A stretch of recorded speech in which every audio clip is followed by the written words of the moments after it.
Thank you, Mayuyun. Good morning, everyone. Welcome to the Regionalizing Global Human Rights Norms in Southeast Asia webinar. This is part of the series of ICHR Indonesia virtual book discussions in 2020.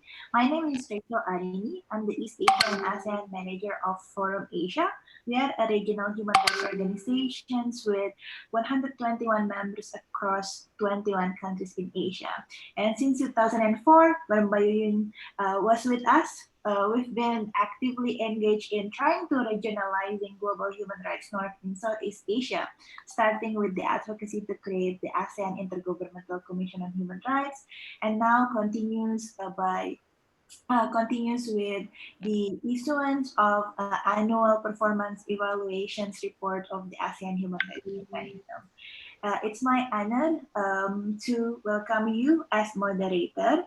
And before we start, I would like to share the house rules.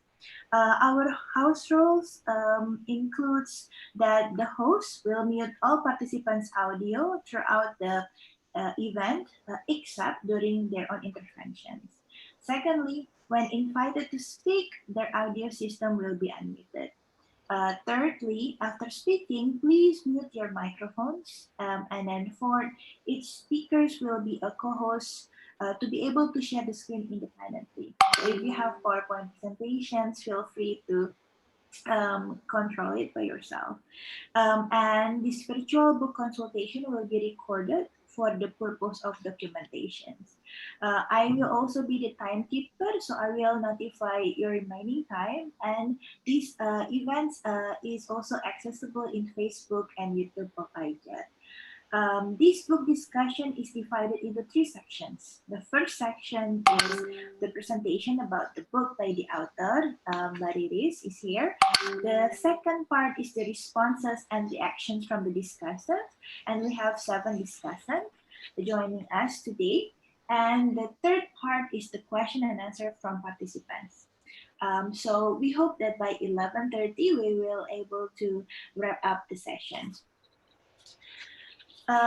With that, I would like to welcome esteemed speakers and participants here. We have Pak Faisal Cherry Siddhartha, Director for Political and Security for ASEAN Cooperations, Ministry of Foreign Affairs Indonesia. We also have Your Excellency Yuyun Wahyuningrum, the representative of Indonesia to ICHR. Welcome, Mbak. And thank you for organizing this, actually. We also have the author of the book, Dwi Ardhanariswari Sundrijo, Ph.D. Along with the discussion, Your Excellency Eric Paulson, the representative of Malaysia to the ICHR, Ms. Leti Nam Huang, the head of Human Rights Divisions, ASEAN Secretariat, Ms. Dian Septiari, Jakarta Post journalist that always covering ASEAN issues.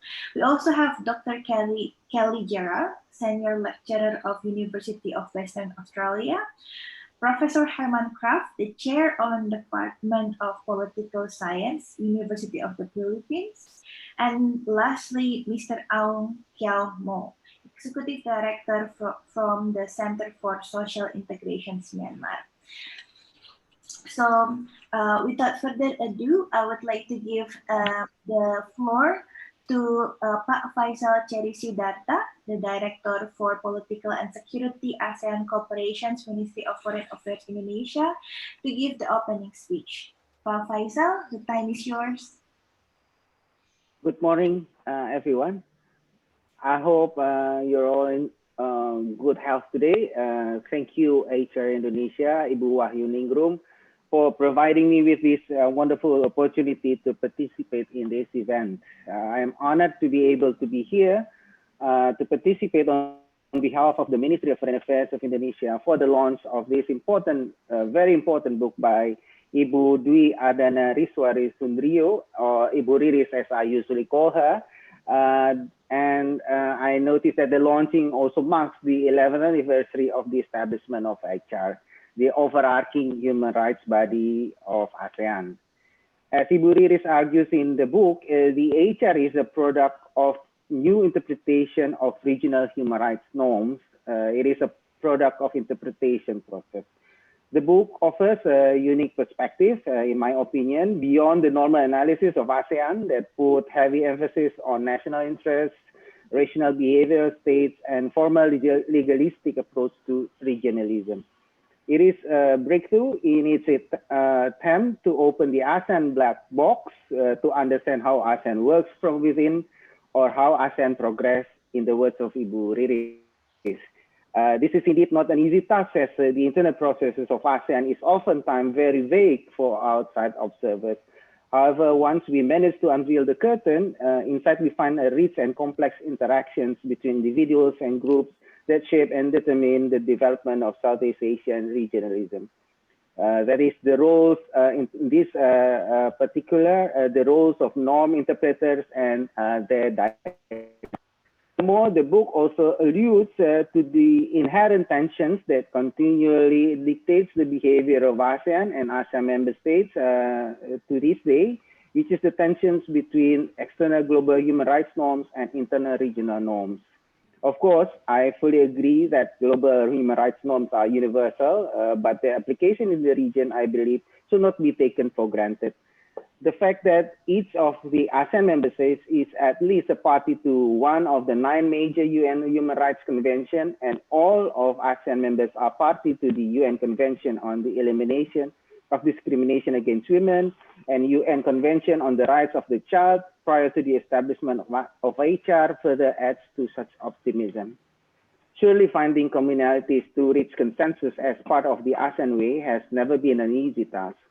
Perhaps chapter 6 of this book clearly demonstrated such dynamics in ASEAN, and thank you, Ibu Riris, once again for bringing out that part into light. Over a decade, the HR has played a unique role in the issue of human rights in Southeast Asia, despite the critiques and the difficult process of its birth. Since its establishment, HR has accomplished several notable achievements. I'd like to mention some, if not all. For example, from an institutional standpoint, HR has managed to evolve through adversity where its engagement with stakeholders continue to improve with more involvement of dialogue partners, CSOs, and national human rights institutions in its activities. The guidelines of HR's relation with civil society organizations adopted in 2015 further highlight such achievements. HR also managed to significantly contribute in the 2 important ASEAN documents, namely the ASEAN Human Rights Declaration adopted in 2012 and the ASEAN Enabling Master Plan 2025, mainstreaming the rights of persons with disability adopted in 2018. And then for the first time, HR issued a joint call for an ASEAN response to a pertinent issue faced by our region. Earlier this year, HR issued a joint press release in addressing the pandemic. Indeed, this is an encouraging development, and it should be followed up with a more active involvement of HR in the regional pandemic response and economic recovery to ensure that human rights become an integral part of these ASEAN efforts. Clearly, we can be successful if we are able to work our way around the existing obstacles and towards improvement of human rights together at a pace where everyone is comfortable with. And if you look at the overall human rights development in ASEAN, we are currently at stage where ASEAN begins to openly discuss issues of human rights and their possible protection, or at least in the HR, which was certainly not possible 10 years ago. We thought the dynamics interaction that continues to exist between the epistemic community, civil society organizations, and policymakers since the establishment of HR. This is, I think, the key point from Ibu Ririn's book, where the interplay between these key actors in the issue of human rights is very pertinent. If one study how the issue of human rights evolve in ASEAN. I believe that it is within this context that our event today is very timely and relevant. With that, I would like to open this book launching. Congratulations once again to Ibu Riris for your insightful perspective and comprehensive research in the writing of this book, which I am sure will be a great reading material for those who are interested in ASEAN human rights development and HR in particular. And I hope that we will have a fruitful and constructive, meaningful discussion this morning. Thank you. Thank you so much, Pa Faisal.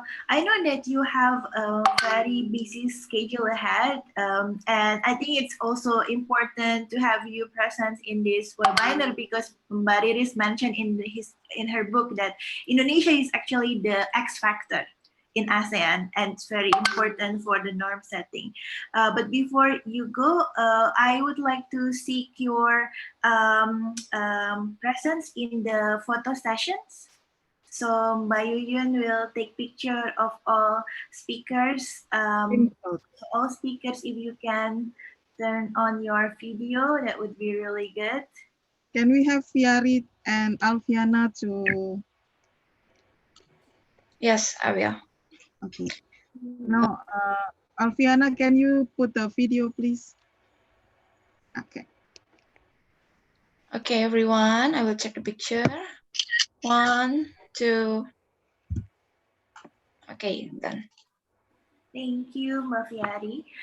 So with that, thank you so much again, Pa Faisal. We hope that the ICHA terms of reference review process will be done in a timely manner and with active engagement with the civil society organizations as well. And with that, I would like to call Your Excellency Yuyun Wahyuningrum, the representative of Indonesian to ICHR, who have organized this webinar to give an opening speech. Mbak Yuyun, the time is yours. Thank you, Rachel. Good morning, good afternoon, and good evening. Someone has told us that they are live, actually watching this from Canada. And thank you very much for taking the time to join us in this ICHR Indonesia virtual book discussion. It is my great pleasure to host this event. One of the mandates of the ICHR is to enhance public awareness of human rights among the peoples of ASEAN through education, research, and dissemination of information.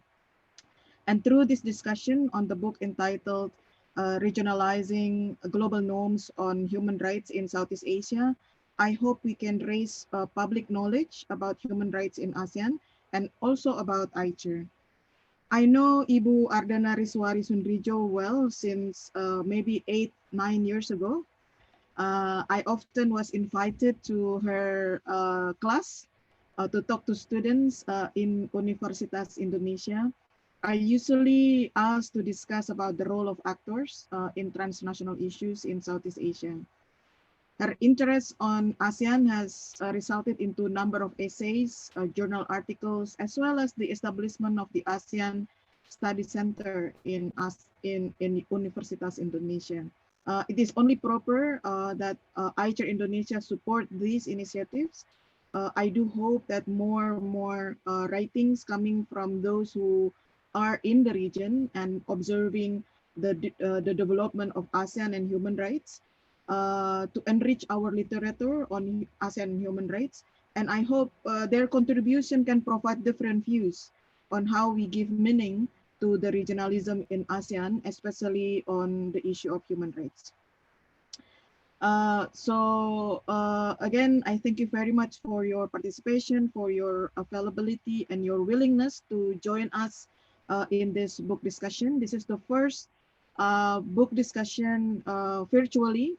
We are already planning the second next month because we really want to develop some discussion on human rights in the region, and I hope this is will be a good start, starting from the thoughts and the research coming from Ibu Riris.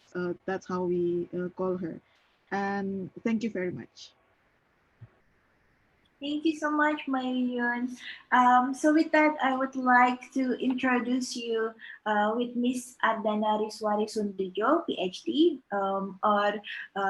She's well known as Riris Sundrijo as well. Riris is a lecturer in University of Indonesia. Currently, she is taking responsibility as the manager of cooperations, venture, and alumni relation at FISIP UI.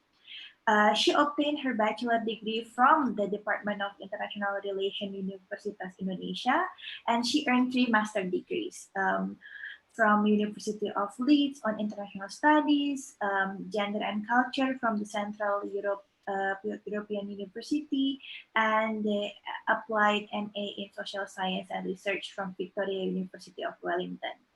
And because of her deep-rooted love to ASEAN, she obtained her doctoral degree on the role of civil society in ASEAN regionalism from University of Warwick, UK. So it's my pleasure to welcome Mbak Riris, who will introduce us with the book, the reason why she's selecting this topic, and the process of data gathering as well as writing, and its main arguments. Mbak Riris, you will have 10 minutes, and I will be the timekeeper for your presentation. So the time is yours, Mbak Riris. Thank you so much, Rachel, for the very kind introduction. Good morning, everyone. Pak Cherry, Mbak Yuyun, and all the discussants. First of all, I would like to say thank you so much for HR Indonesia for organizing this forum. It was very like a surprise for me when like 2 weeks ago, I was in a meeting with Mbak Yuyun, and suddenly Mbak Yuyun talked about the book. I haven't really told her about the book, and she knows first about the book. So thank you so much for having this forum. And thank you for Pak Cherry, representing Ministry of Foreign Affairs of Indonesia, to give a context to the book within the big picture of ASEAN regionalism, and especially particularly on the role of Indonesia in the process of regionalism. And I would like to really say thank you so much for all the discussions of giving your time to read the books and willing to share your thoughts and ideas about the book. As one of my friends at IR department told me, he said that I was very lucky to have opportunity to really discuss the book with all the stakeholders, to really hear from you of what you think about the book. I'm a bit nervous about critics, but I'm open, so probably critics will lead me to write the second book. We don't know. But yes, I really want to know what you hear about the book, especially probably from Ms. Lam Huang. I haven't really talked with people from ASEAN Secretariat when writing this book. So would really like to hear from you. And also, I want to hear more from His Excellency Mr. Eric Paulsen, because I'm a bit critical about Malaysia in this book. So would like to hear from you. But especially I would like to really mention two important persons in this book. First is Professor Herman Kraft, one of my respondents. I think we talk about 3 hours in your office in Manila. So you really give me like a real picture of what happened during the institutional process of HR, and give me open the door for me to some more interviewers. So thank you so much for your contribution in this book, Professor Herman Kraft. And also, I would like to really thank you, Dr. Kelly Gerard. You might not realize it, but I have your thesis for 3 weeks in my bedroom. Juanita Elias give me your thesis. So yeah, I think it's like early in the process of writing my thesis. He said that Juanita said that if you want to have some idea, just read this, and she just give me your thesis. So I keep it. I really I really want to just keep it and keep reading it. But I know that Juanita will ask me to return it. So yeah, I really have to return it. So thank you so much. And Mbak Yuyun, and I also need to mention Mbak Yuyun and Pak Effendi Jamin. It's too bad that he cannot join us, but Mbak Yun and Pak E is my main contributors. So I just if I've stuck with idea, I just send them a WhatsApp message and the answer comes right away, and suddenly I got more idea of what to write. So thank you so much. So this book will not, I mean, first my PhD will not happen without your contribution, and now this book. So it's really amazing. So thank you so much. About the book, allow me to share screen.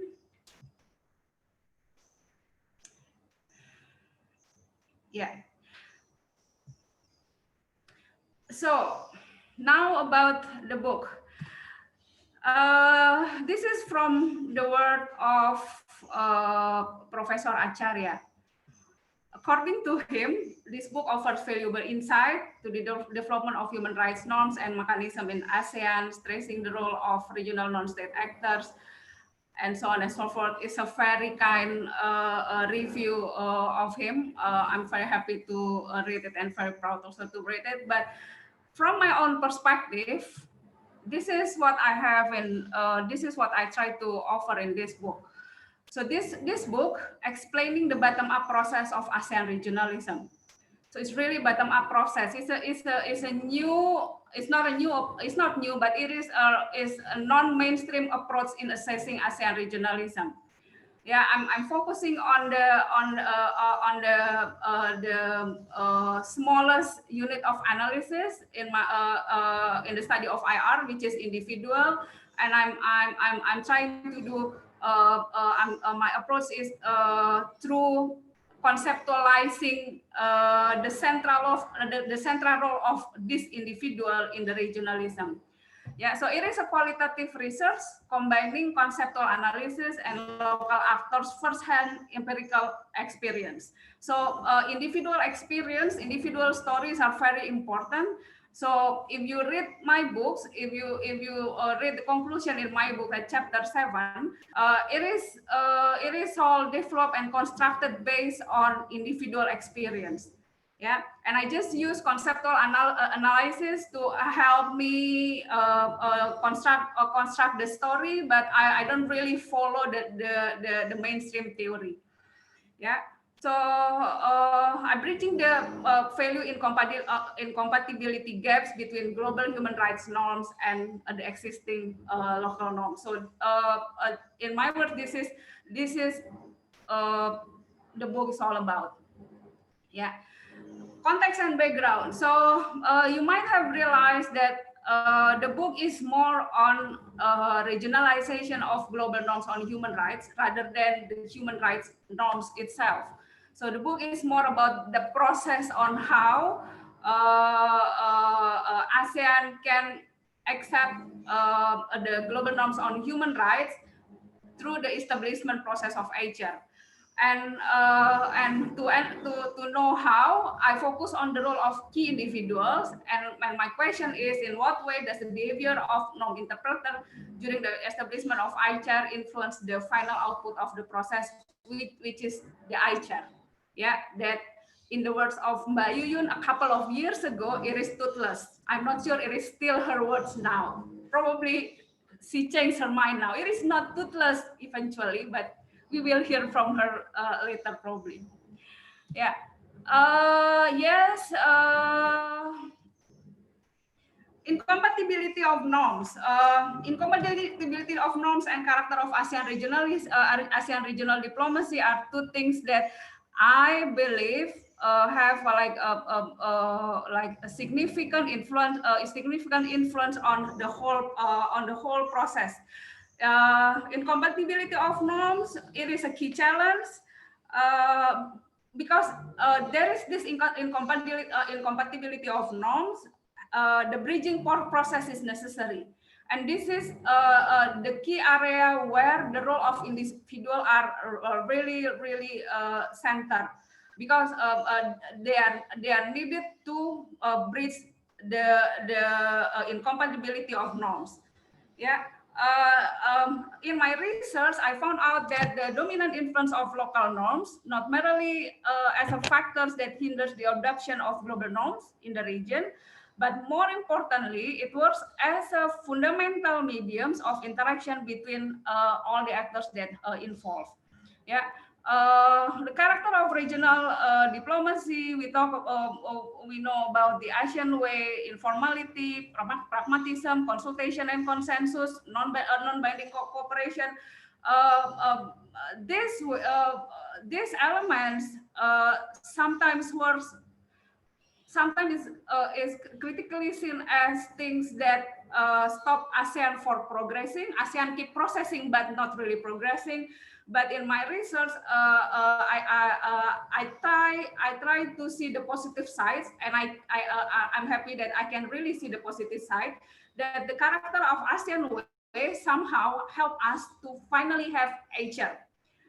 If there is no this consultation and consensus, for example, I don't know, maybe we up to now we still don't have that regional human rights body. Yeah. ASEAN in general, when we talk about character of ASEAN regional diplomacy, we know that ASEAN, Pak Jerry has mentioned very clearly that ASEAN is a unique state-centric region. But when we talk about state-centric, it is not merely state as a system, but more state as it is represented by individual, by the state leader. So again, individual is very important. Yeah. So ASEAN regionalism work based on remarkable network of interaction, and network. When we talk about network of interaction, we talk more about capacity of individual rather than mechanisms or regulation or material aspect as it is in the West. Yeah. So by doing this, actually, I would really like to know how does ASEAN manage to progress with its regionalism despite fundamental political, economic, and socio-cultural differences among its 10 member states. So this is the hidden ambitions, if I want to say, by portraying how ASEAN is institutionalizing ICHR. I would like to know how ASEAN to manage to progress. So this I insist to show the readers that ASEAN is not only processing, we are progressing. So I try hard to find clue, to find examples that showing that ASEAN is progressing. Yeah. So this is what I mean by non-interpreter, a community of actors who act and interact closely to interpret the global norms on human rights in such a way so that the global human rights norm can be accepted in Southeast Asia. I was influenced by a multi-track diplomacy concept and norm interpreter concept, and also interpretative community concept. And as you might have read in my books, I subgroups the norm interpreter as 3: political community, policy network, and advocacy coalition. Yeah. I was asked to explain my methodology, but I think I will do it very quickly.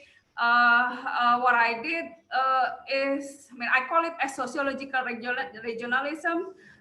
Because I'm combining the approach of a sociological approach and IR approach. Probably the most important part is that I try to do microscopic reading analysis.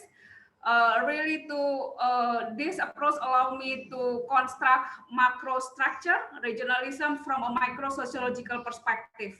Yeah.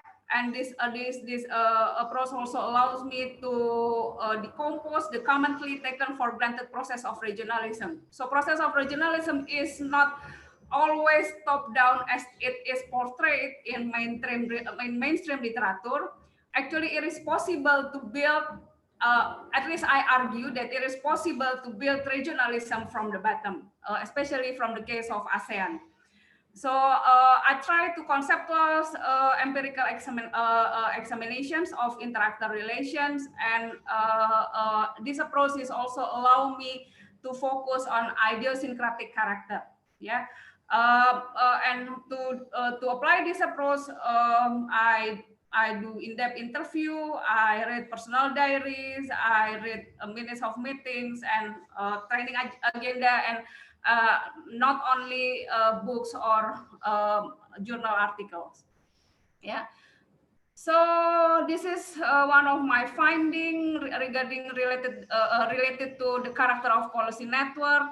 Policy network is an interest intermediation between states and social interests.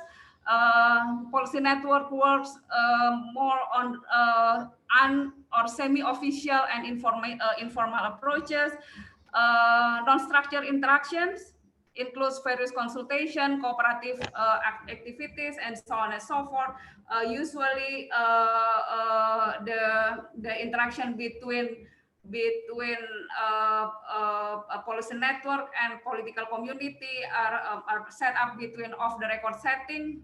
This is one of the main thing that Professor Herman Kraft really stress on me. There is no record. There is no record. We just talk. There is no record. Okay, then now I'm going to make a record. Take notes on what you said, and it's here now in the book, Prof. Herman. It based on intellectual, entrepreneurial, pragmatic, and patriotic, idealistic, and cosmopolitan.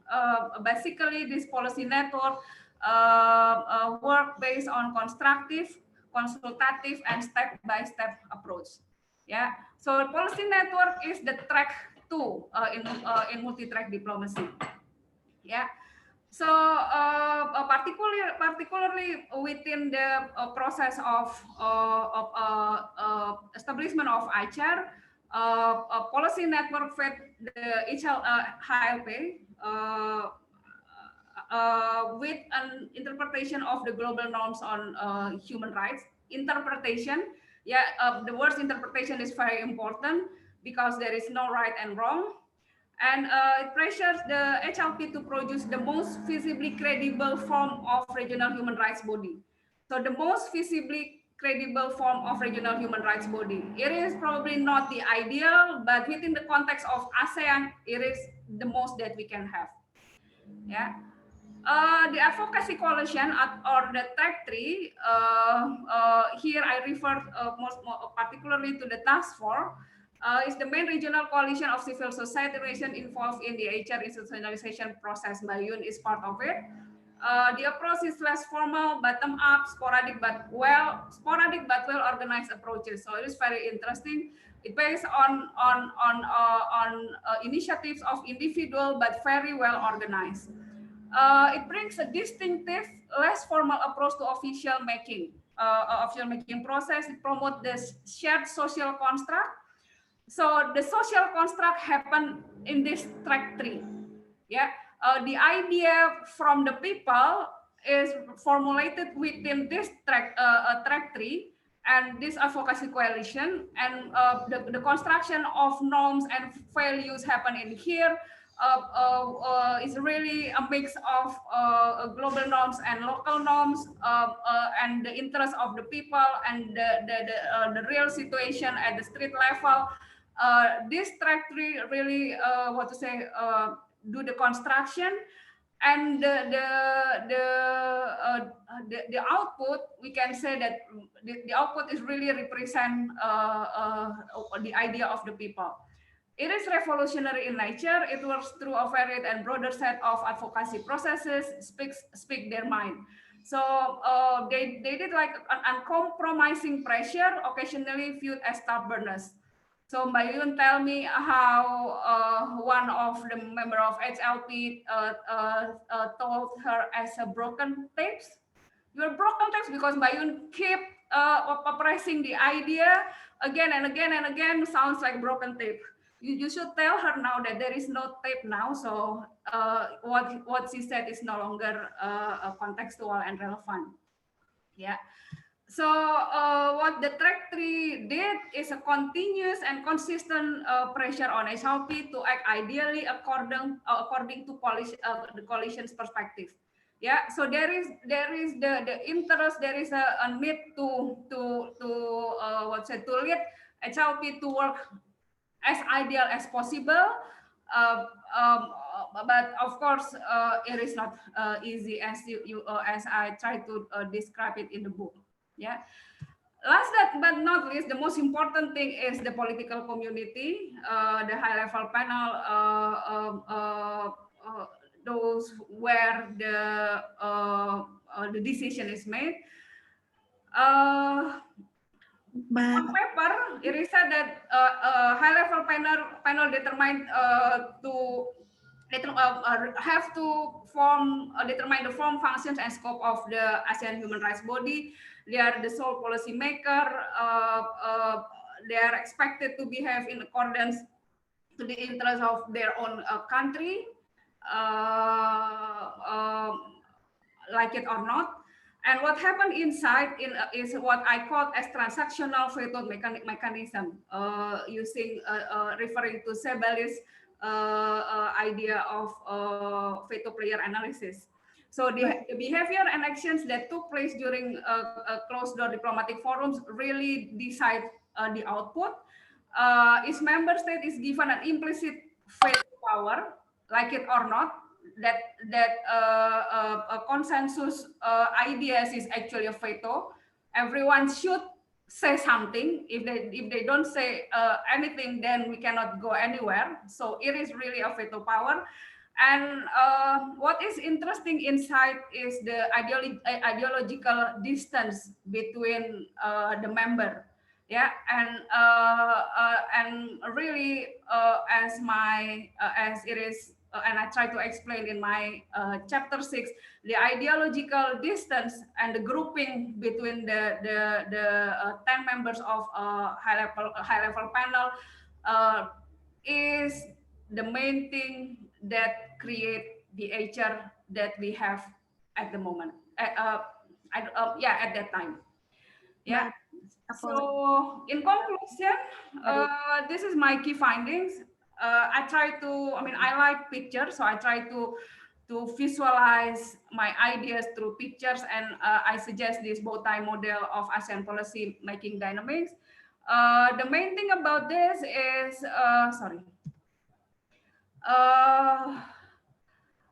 the process. The whole process establishes context for policy making dynamics. It promotes changes in policymakers' perception and provides options for decision to be taken. It involves negotiation and consolidation, lobbying and public pressure. It creates venues for participation and shapes public opinion. The actors' behavior largely defined by the character of their institution and by the professional background of the key members. The actors really push to the limit and pull back the barriers. The actor attempt to bridge differences and link similar minds. The actor place pressures, influences, and transactional musyawarah to arrive at mufakat, or consensus, which is the HR that established in 2009. I think that's all. Thank you so much for listening. I tried to summarize the whole book in 10 slides. I would really like to hear your feedback and critics and input about the books. Thank you so much. Thank you so much, Mariris. I would like to ask, would it be possible for us to access the PPT, or do you also want to promote how we can obtain the book itself? Yeah. I will send you the PowerPoint, Rachel. Thank you.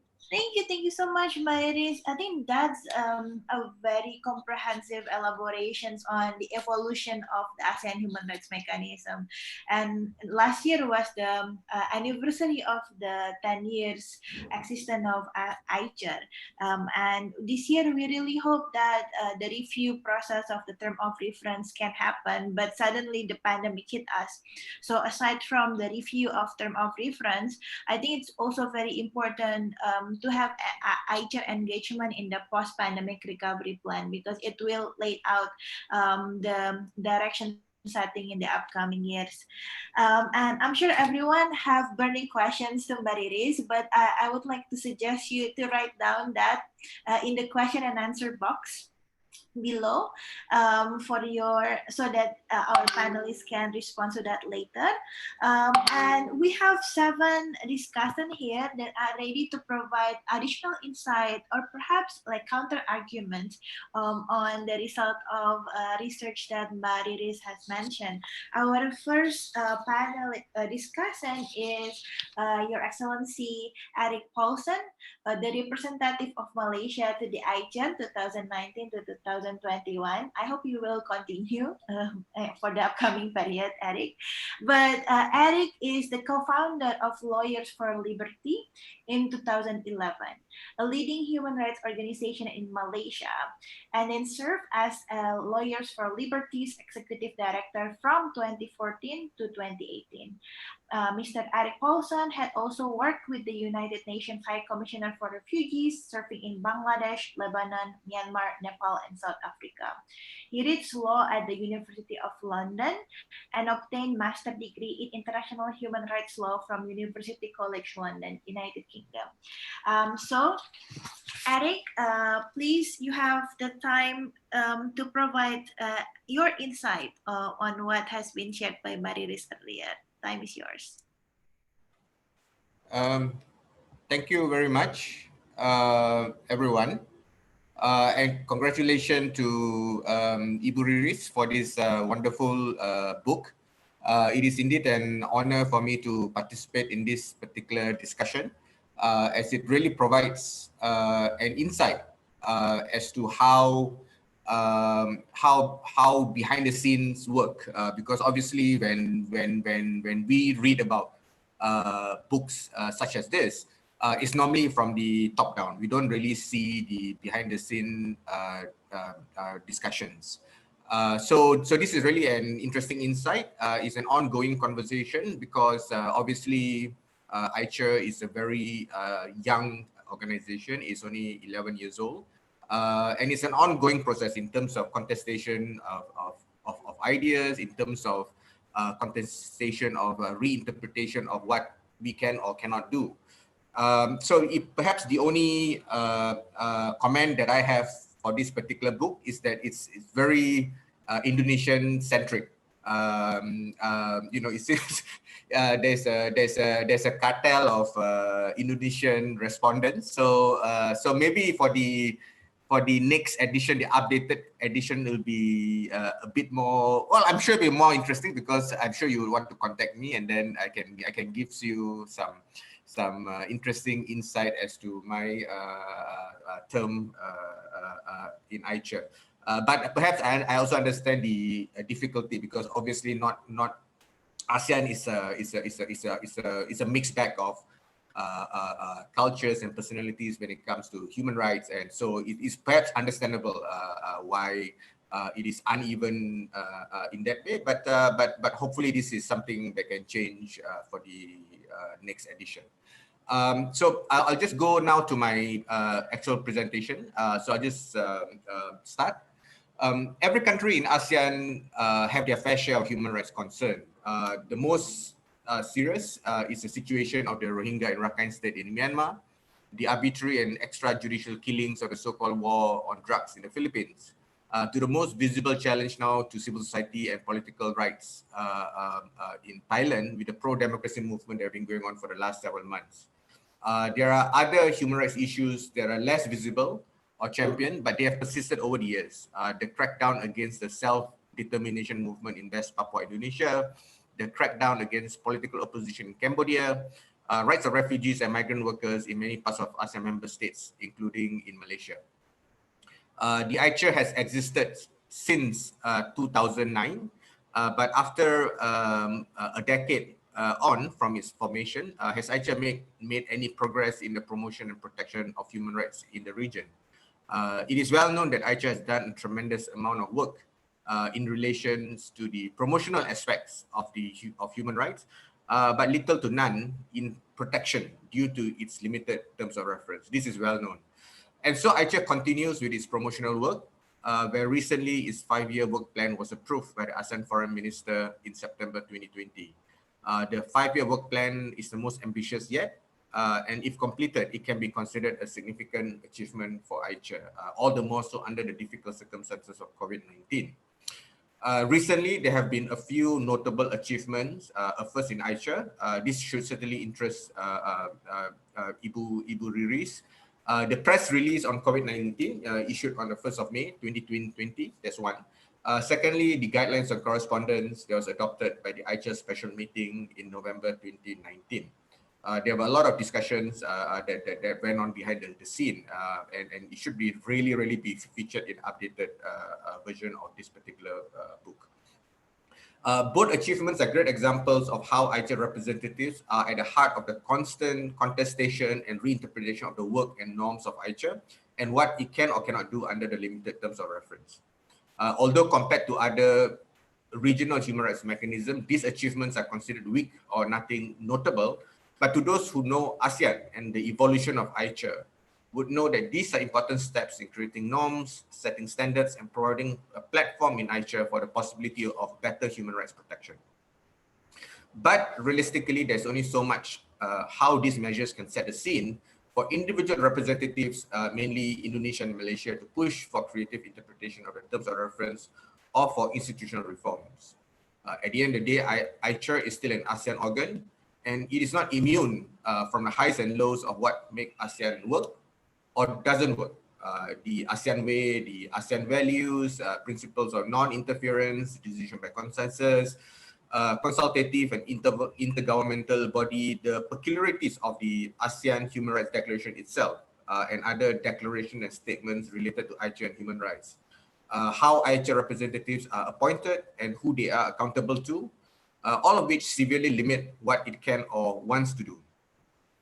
We must accept that individual representatives from ASEAN member states under the present system have different interests and consideration when it comes to understanding of human rights in ASEAN and what they envision AICHA to be.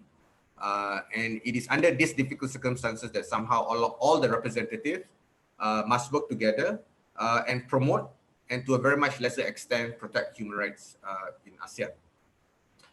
Further, the way we work is extremely limiting. AICHA needs a dedicated secretariat and so much more resources to support the work of AICHA. We only meet 4 times per year. And now with COVID-19, it makes it so much more difficult for discussions, negotiations, and diplomacy to work, as we no longer meet face-to-face. To make matters worse, some countries have changed representatives, and all the confidence and trust previously built with the former representatives have been lost. And of course, if I also may add, because of there's no more traveling, there's no more workshops, there's no more activities where we sometimes meet outside of formal AICHA activities. So the valuable space and time that is afforded previously has also been lost. The only way for this evolutionary progress to speed up is to focus on the TOR review, which has finally been agreed at the AMM in July 2019, which tasked the senior officials, the ASEAN senior official SOM, to look into convening a panel of experts on the terms of reference review. Subsequently, ASEAN SOM decided in September 2019 to set up a panel of experts to be nominated by ASEAN member states. Within AICHA itself, there have been multiple discussions on the TOR review, pushed mainly by Indonesia and Malaysia. This has led to AICHA deciding last year to consolidate our own proposed inputs on possible revision of the TOR. Malaysia forwarded its input in September 2019. Unfortunately, not all AICHA representatives sent in their inputs, and as such, it was encouraged for the representatives who have forwarded their inputs to share them via their respective ASEAN member states.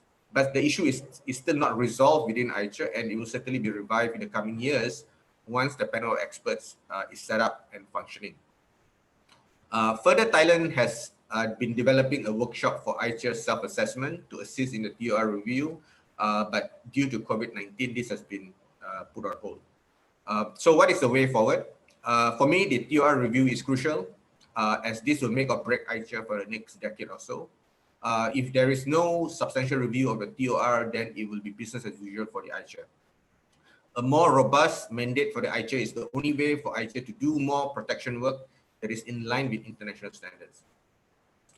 Even though it has been more than a year since the decision by SOM on the TOR review, not all ASEAN member states have appointed their representative to the panel of experts. Although the response has been slow, in the recent AMM interface with ICHR, several foreign ministers, including Malaysia and Indonesia, spoke up on the need for the TOR review.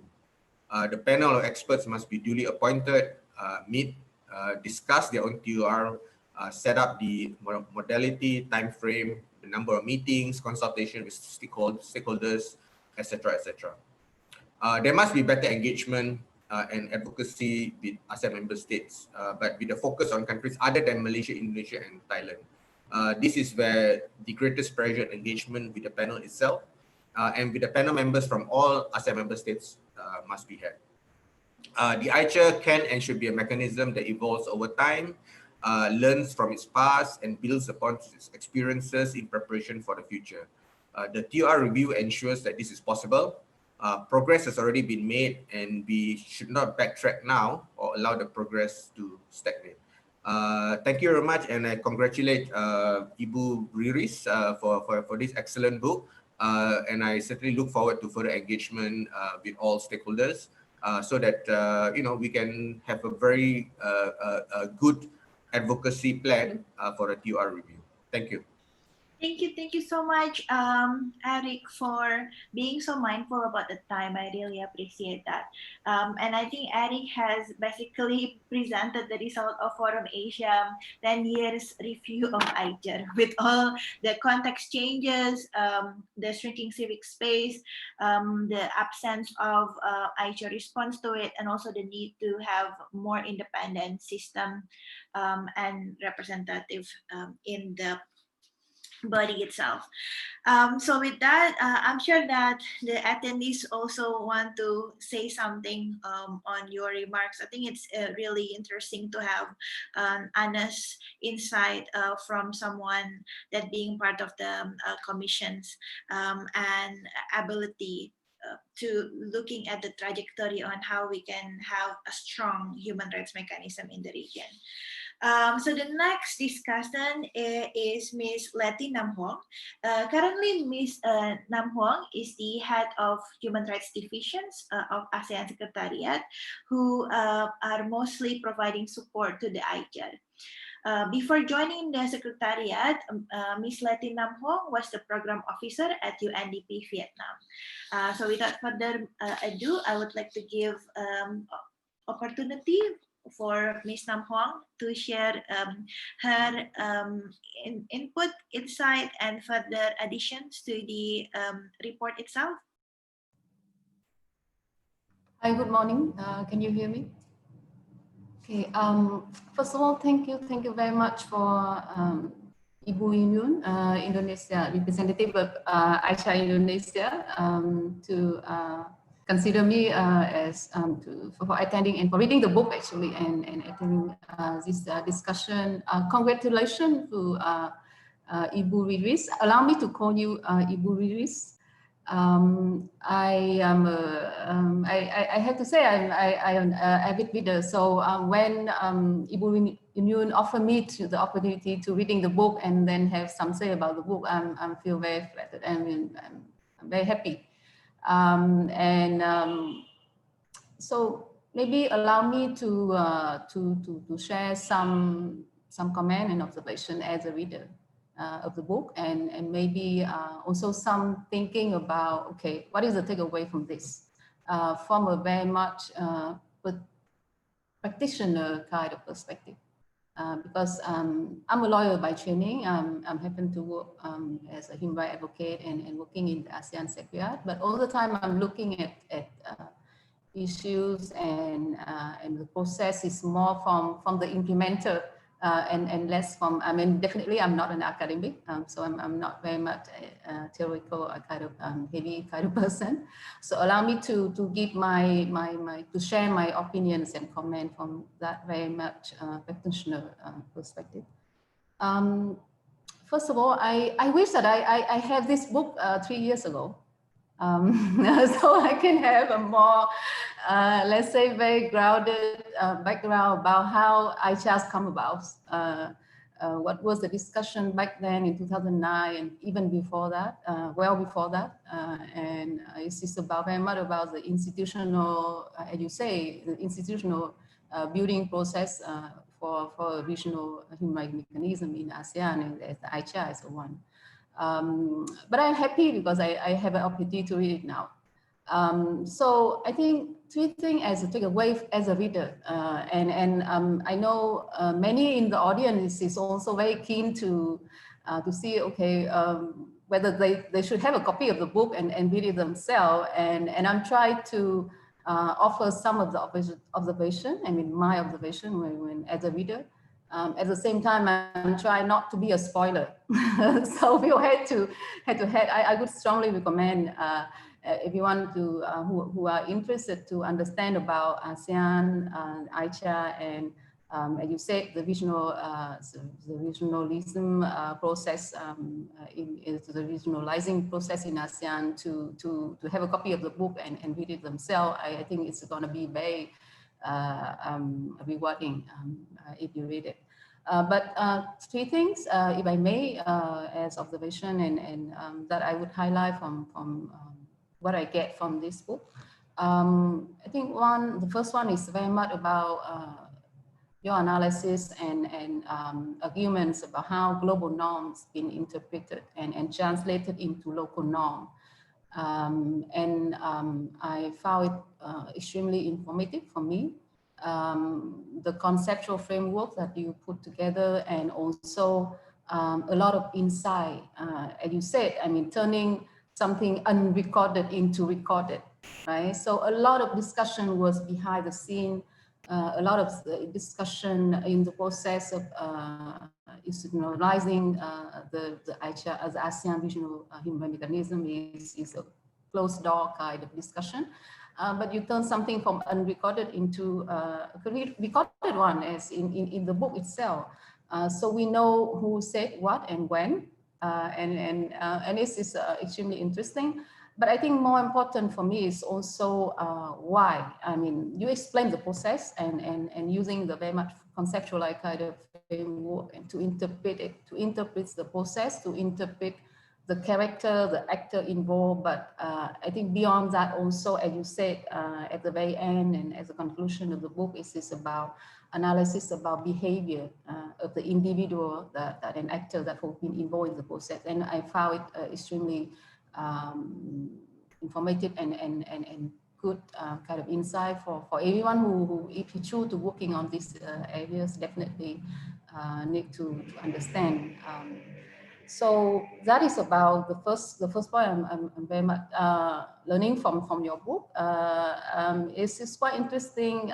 Maybe not a spoiler, but on that part you mentioned about the five what is called is 5 point incompatibility between the global norms and the local norms, and it's quite interesting the way you articulate about Asian values and the ASEAN way.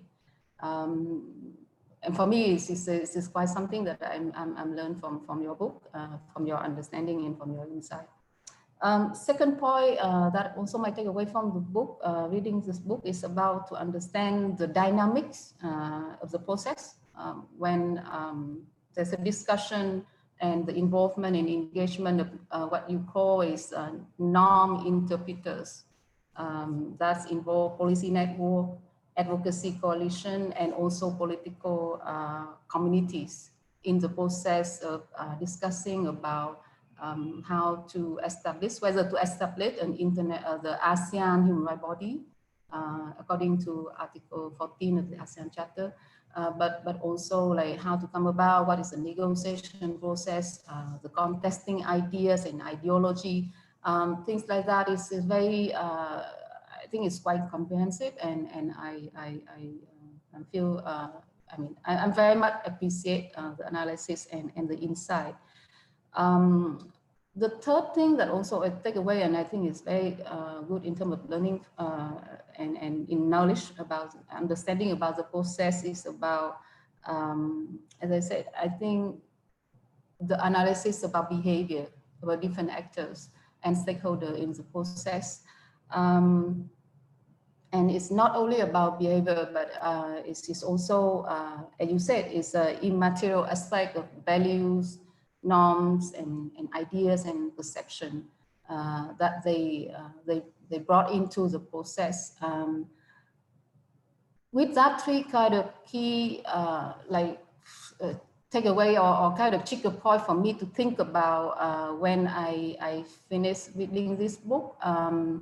If I may, then I think then three things. I mean, I'm kind of like counter argument, or maybe for me more like internal kind of brainstorming process for me to think like, okay, so I read the book, so what, right? And I think it's very much the same for everyone else. When you've been informed about something and then you react to that. So if I may, allow me to be a bit critical when I offer these three things. First, I mean, matter of fact, the book is captured about the process and how ASEAN came about. So it's for me, it's like everything stopped by 2009. Because it not cover the period after that. And thankfully, Eric just mentioned, and he already covered like how ASEAN been progressed so far, what is been achievements, but at the same time, what is the issue that ASEAN still have to continue to working on it. So for me, I would love, maybe for your second book, Ibu Ridris, you cover about, so how ASEAN came about, after, I mean, what is the process after 2009? Why in 2014, when the time is ASEAN supposed to review the TOR and it didn't happen, and why until now there's no review of the TOR? I would love to read about that. But more beyond reading about that, I think it's more like what can we do in contribution to what we know is the process here is to try to work for the promotion and protection of human rights in ASEAN. Then beyond, I mean, offering just a historical background about how ASEAN had been come about, I think one of the counter arguments when I'm reading your book is, so you're talking about the interpretation, the norm interpretation, but I see it is very much from the perspective of institutionalized or institutional building process.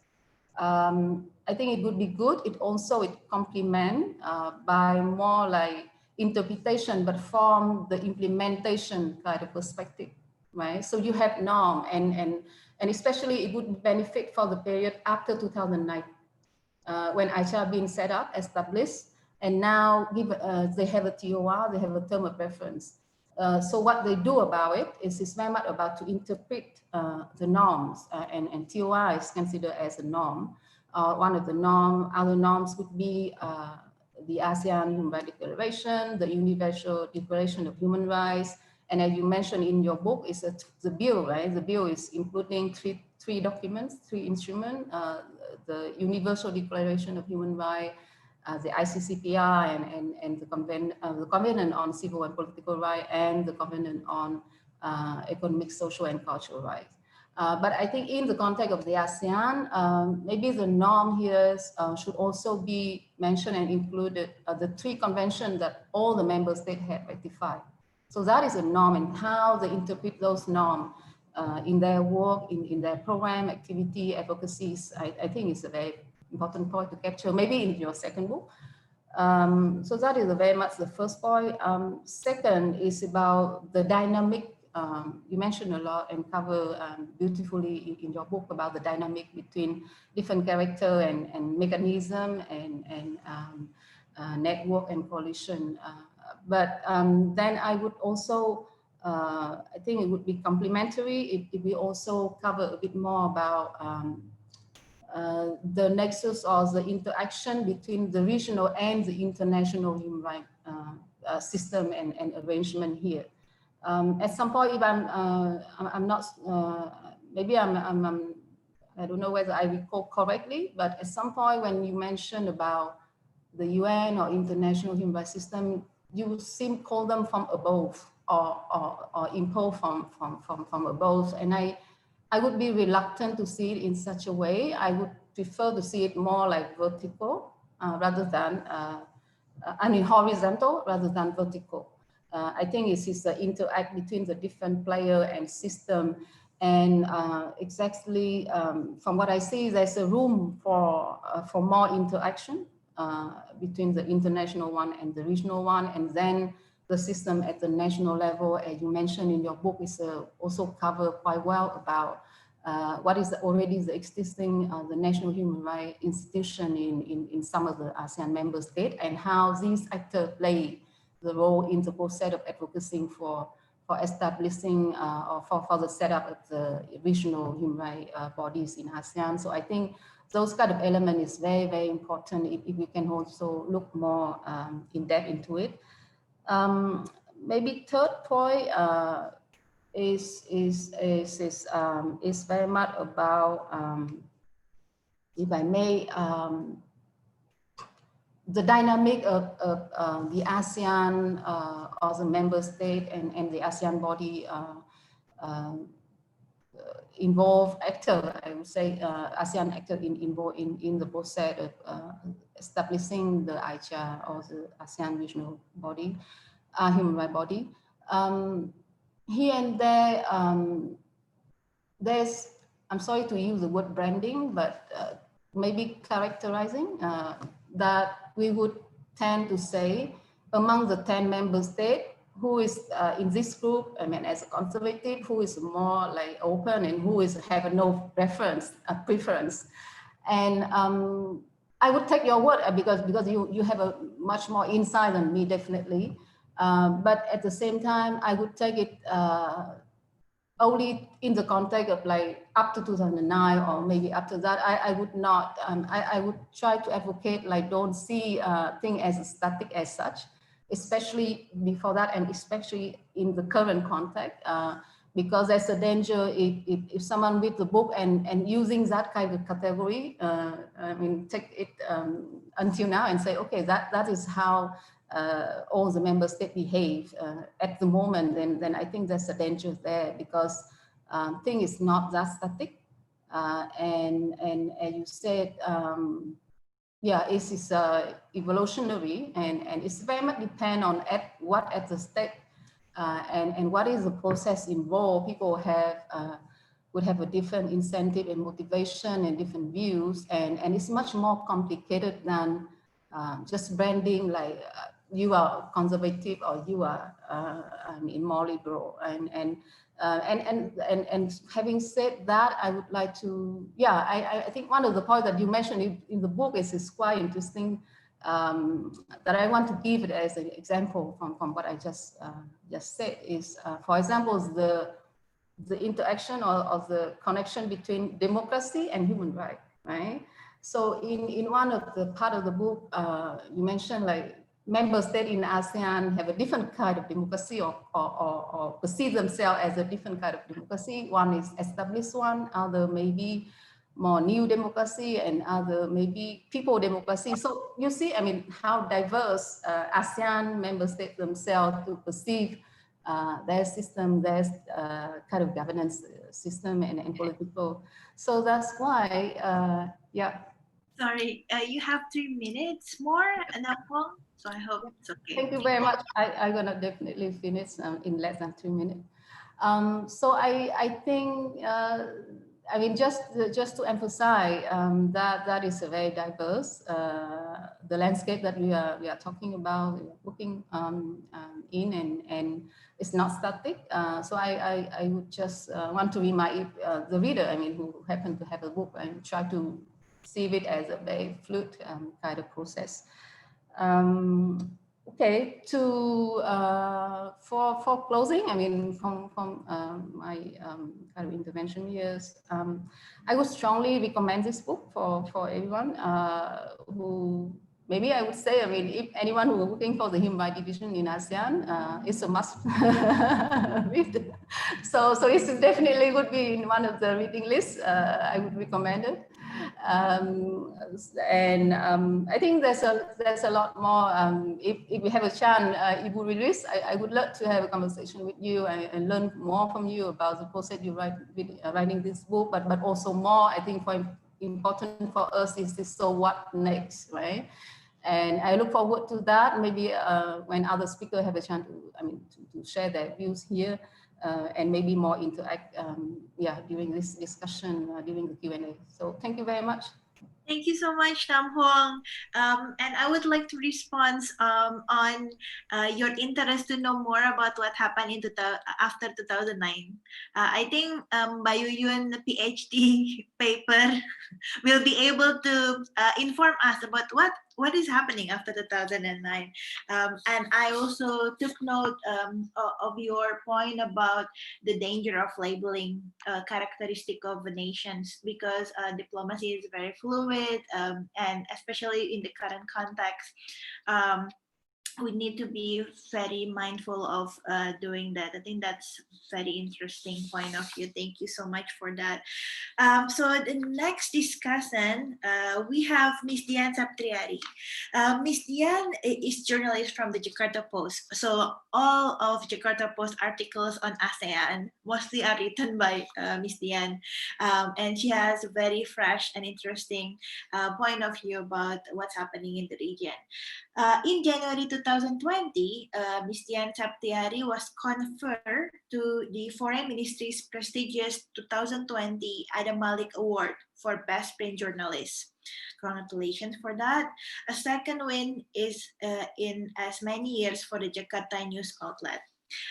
So with that, I would like to give the floor to Mbak Dian to provide additional insight on the book itself, or perhaps contextualization of what's happening in the region currently. So Mbak Dian, the floor is yours. Thank you, Mbak Rachel.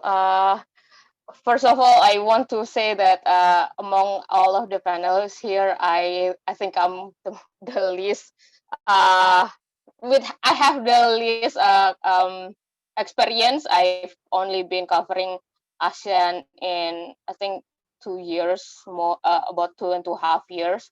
So, but it's a very interesting for me to follow closely what's happening, especially in human rights aspect. And I want to congratulate Ibu Riris for the book. It's very insightful for me, especially for someone who has been confined, I think, in specific issues and specific topics, but cannot see the bigger picture of how the state of human rights in ASEAN. So I think, first of all, the book helped me to make sense why there is a slow progress in human rights issues in the region. We kind of tend to, sometimes we are tempted to just simplify the case here, just like, oh, we can just say that, oh, this is the countries just doesn't care about human rights. They care more about economic growth, for example. It's very tempting to just simplify the issues, to say that this is the case. But from your book, you have shown that there is a long history of pushing and pulling going back from the 90s, I guess.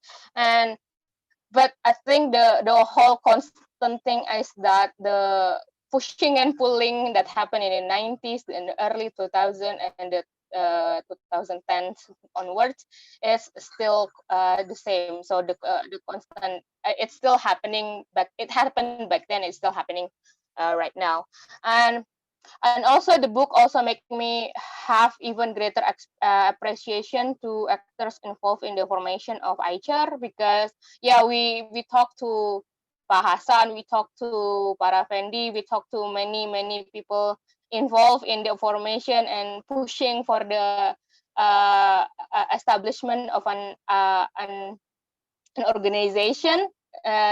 But also we kind of appreciate the kind of compromise that was made during deliberation. as I said, I have the shortest experience in following regional development here, but generally in the last few years, we follow and write specific issues, for example, the Rohingya issues and the subsequent refugee crisis. While, for example, this year there are two waves or two groups of Rohingya refugees coming to Indonesia, Indonesia's Aceh. Sometimes when I was writing the story, I kind of wonder how can the timing has always been convenient this year, because the first wave of 95 refugees come when it's just about a week before the ASEAN summit, and then second wave it happens just about a week before the ASEAN ministerial meeting. So it's just a way, somehow it's conveniently making the issue really really relevant during this meeting. So those are the issues that very interesting to follow. And also, not only that, there is also other issues like migrant workers and other issues. From the media perspective, from us as a journalist, there is sometimes a misunderstanding of what HR are, of what HR is, like how it is, especially from us in Indonesia, because we are very used with Komnas HAM, and sometimes we kind of assume that HR is just another version of Komnas HAM in a regional level, but it's clearly not the case. Many media organization in Indonesia, sometimes also in Jakarta Post, sometimes we also do that, misquoted a statement from Mbak Yuyun or Indonesia representative as a statement from HR. But that is not the case, because a representative of each countries have different position in each issues, and it's very hard sometimes to get a consensus, as it's a way of as how ASEAN works. And so the issue of press statement sometimes is a very very big deal for HR. And I think we have heard a lot of time where HR cannot make a statement, and it later being criticized for that. But what happened in the last few years was that instead of issuing a statement from HR in general, but the representatives, individual representative issued their own statements. This mostly issued by concert representative, and I believe it started by the representatives of Indonesia and Malaysia in 2018 to respond to the Rohingya issue. But maybe I was wrong, because that was exactly around that time where I start covering the issue. But for us, it's interesting to observe that this practice have been taken up by other representatives. For example, back during the last year, during the there is a case of forest fire in Indonesia, representatives of Malaysia and Singapore, as well as Myanmar and Thailand, they criticize Indonesia over the transnational case. They doesn't mention name, but we can understand that's the case. But so that is a very interesting development for us, that it's good for us from the media it's encouraging for us from the media to have each representative to issue their own statements. That means that we can have as much as conversation as possible, because that is a very rare thing for a public conversation is very rare in ASEAN. And we like to have all countries present their position as open as possible. We like to have a discussion as open as possible. And once we have that, the public can, as much as information they can get, and therefore the public can get as much as in understanding as possible about about ASEAN and the development. So it's not just about, for example, Rohingya issue, but also like what is the position of each country on migrant worker? What's the position of each country in the drug issues, for example? That's a very interesting. That's a very important for us, but we really want to see more statement like this. But I think in the past few months, I think the focus has been much more given to the pandemic, and understandably so. So yeah, we really want to hear more about how as ICHR can contribute to the discourse in general. And but at the same time, we know that it has been the practice and the habits of ASEAN to keep everything behind the closed door and only share the good results. And it's sometimes can be frustrating for the media to engage and follow closely the latest development. So going back to this book, I think it's a very interesting way to learn how the sachets get made, because we learn the positions of each countries, at which at the same time we already know, but we know some of the position, but we don't. For me, for example, personally, I know the positions, but I don't really contextualize it. But the book has done it very well. So and also it makes me appreciate the how the values and norms on human rights are formed and melt into the institution despite all of the challenges. Reading Bu Rira's book, sometimes I kind of imagine what would happen if ICHR was not launched in 2019, but it takes more times for more discussion. Might be it's just what if scenario that comes into mind. So lastly, for me personally, I understand that this book is meant for academic reading. So it's not a popular reading. It's not really a popular reading, and it might take a while for me to get into it. But after reading the whole thing, I find a great appreciation about how did ASEAN get into the formation. I think that's all for me. I don't have much to share for this issue. I usually the one who asks questions, so I would like to hear more about the expert commentaries about this. Thank you. Thank you so much, Marian. I think it's very fresh insight from the media point of view that basically people are still not aware of the function of ICHR itself, and perhaps like mistaken on the different roles that Komnas HAM and ICHR hold. I think it's very important insight, because before we take a deep understanding on the historical perspective of ICHR, I think it would be also good to have like a bite-sized information for public to understand about ICHR, and having the historical insights as a supplementary reading for everyone. So I really hope that we can continue to cover ASEAN issues in mainstream media to inform people about the existence, the challenges, and even the milestone of the mechanism itself. So with that, we have the next discussion. It's my pleasure to introduce you with Dr. Kelly Gerard. Dr. Kelly Gerard is an ARC Discovery Early Career Research Fellow and Senior Lecturer in the School of Social Science at the University of Western Australia. Her research focuses on the political economy of development policy making in Southeast Asia. In 2014, she publishes ASEAN Engagement of Civil Society, Regulating Dissent, which is very relevant with current context as well. Currently, Dr. Kelly is working on a project examining the determinants of aid programming for women's empowerment.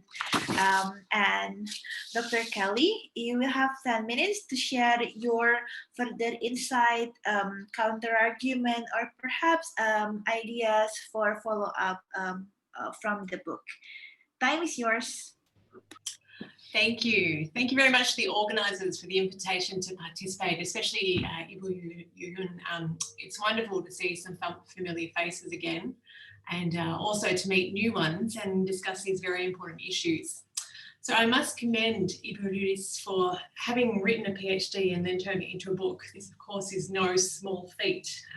Through my own journey in obtaining my PhD over a decade ago, and then since as a supervisor, I've become familiar with the many twists and turns on this journey. It's often a very lonely journey of PhD candidature. And so you're very much to be commended for this very significant achievement. On this particular book and the research project itself, Ibu Riris presents a very empirically rich account of the role of individual actors in negotiating the design and implementation of the AICHA terms of reference. It looks at the analysis and negotiations from the period following the 1993 Joint Communique up to the terms of reference drafting period. Now, the interviews with various people involved in this process reveal some important details that contribute to our knowledge on how norms are interpreted and how they are implemented more generally, and in particular norms on human rights in Southeast Asia. Her documenting of these events and the steps along the way foregrounds the social interactions through which these negotiations take place, and these have received quite limited attention so far in the scholarly literature. I think it's events like the ones that we are participating in now that are crucial in the process of how ideas emerge and how they change over time. And it is these sorts of events and these sorts of interactions that form the basis of Ibu Riris's analysis. And I was particularly struck by her comments in the preface that highlighted how a question from her son channeled her attention onto this research project. And I quote here from the book, at one point he whispered at me asking, are you saying that the people in this room should tell the government what to do? Are you sure it is right? And I looked at him and I instantly knew what my topic would be for my PhD research. I need to write about this bottom-up movement to highlight the power and the centrality of the role and contributions of individuals in ASEAN regionalism. And this really struck me because it's so often those times when we're trying to connect with audiences that are not familiar with our research that we get these light bulb moments. And it struck me because it is this bottom-up movement of individuals negotiating ideas and advocating for particular agendas that I hold close to my own heart. So my own research is focused on how ASEAN has sought to engage civil society in its political processes since the Asian financial crisis and the broad reform agenda that has emerged since then. And my research has looked at a wide range of issues, including human rights, but the specific focus has been on why and how some civil society actors have been included in particular forums, things like the ASEAN's People's Assembly, the ASEAN Civil Society Conference, the accreditation system, among others. My interest has been in documenting those formal rules and the informal practices that determine who participates and how. And through this, I've been mapping the trend of ASEAN, including policy supporters and marginalising critics. And this, of course, is a point that in many ways is not surprising. So governing authorities typically don't welcome with open arms those that are presenting dissenting or critical views, but tracing why and how this happens, particularly in informal spaces, is really important. So it was chapters 4 and 5 of the book that really piqued my interest, and these chapters very carefully document some of the different strategies of inclusion and exclusion that accompany the process of negotiating the terms of references. And documenting these little nuances helps us develop a more complete picture of how ideas change over time and why. For example, Ibu Yuan's interview highlighting the preference for the Thai representative of the high-level panel to speak in Thai when meeting with Chalita and Ibu Yuan. And this then excluded Yuan from the discussion, and in doing so made the conversation very squarely about the Thai domestic process rather than the broader regional conversation that Yuan and Chalita were involved in, indeed very strongly advocating for. So these informal processes of inclusion and exclusion are really critical in developing a rich picture of how ideas are negotiated, how they change over time. My suggestion for further research into this topic is to not be put off by critical accounts of ASEAN norms. So the book highlights Lee Jones's work, for example, as the most brutal criticism, and it references Lee's argument, and I'll quote you here from Lee's book, which is quoted in Ivariris's book, that the ASEAN way has never been resolute, but has rather been upheld or ignored in line with the interests of the region's dominant social forces. And the book then goes on to highlight other critical analyses that point to the ASEAN way as no longer existing, or that member states have replaced it with other alternatives. And the book acknowledges that these critical accounts exist, but doesn't connect these critical accounts to the work that's then undertaken in the research project. And I think this is a missed opportunity, following on from some of the comments earlier, in that Jones's argument is simply that the ideas that form the ASEAN way, they've been selectively invoked. And so if we look at when and why these ideas are invoked, and by whom, this is crucial in understanding the broader politics of regionalism in Southeast Asia. There is a wealth of evidence highlighting particular circumstances in which non-interference has been disregarded. And this evidence really foregrounds the importance of material interests in how ideas evolve and how they change. So my suggestion is rather than being put off by this argument that the ideas comprising the ASEAN way are invoked by particular actors in specific circumstances, I think this argument is really just a call for more nuance in looking at that political context and how it matters. And of course, it's not surprising that non-interference and consensus is often invoked in the case of the ICHA. More specifically, particular policymakers are invoking these norms as a means of shoring up their own agendas. And this, of course, sits in contrast to these norms not being invoked in other contexts, agreements for the ASEAN Economic Community, for example, being negotiated using the ASEAN-X approach or the 2+X approach. So explanations pointed to non-interference and consensus as the reasons for which the terms of reference is focusing on promotion rather than protection. They're overlooking the practice of these norms. I think it's more helpful to think of the ASEAN way not as hard and fast, but as a way in which the organisation is legitimated to its member governments. It's an internal tool for legitimacy, and it gives governments wiggle room for how regionalism is interpreted. So recognising it as a tool for internal legitimacy, it enables accounting for why and how these norms might not be invoked in all contexts. So taking out this call for greater nuance, it then opens up the analysis to thinking about the broader conflicts in which these ideas are embedded. So norms, they're often embedded in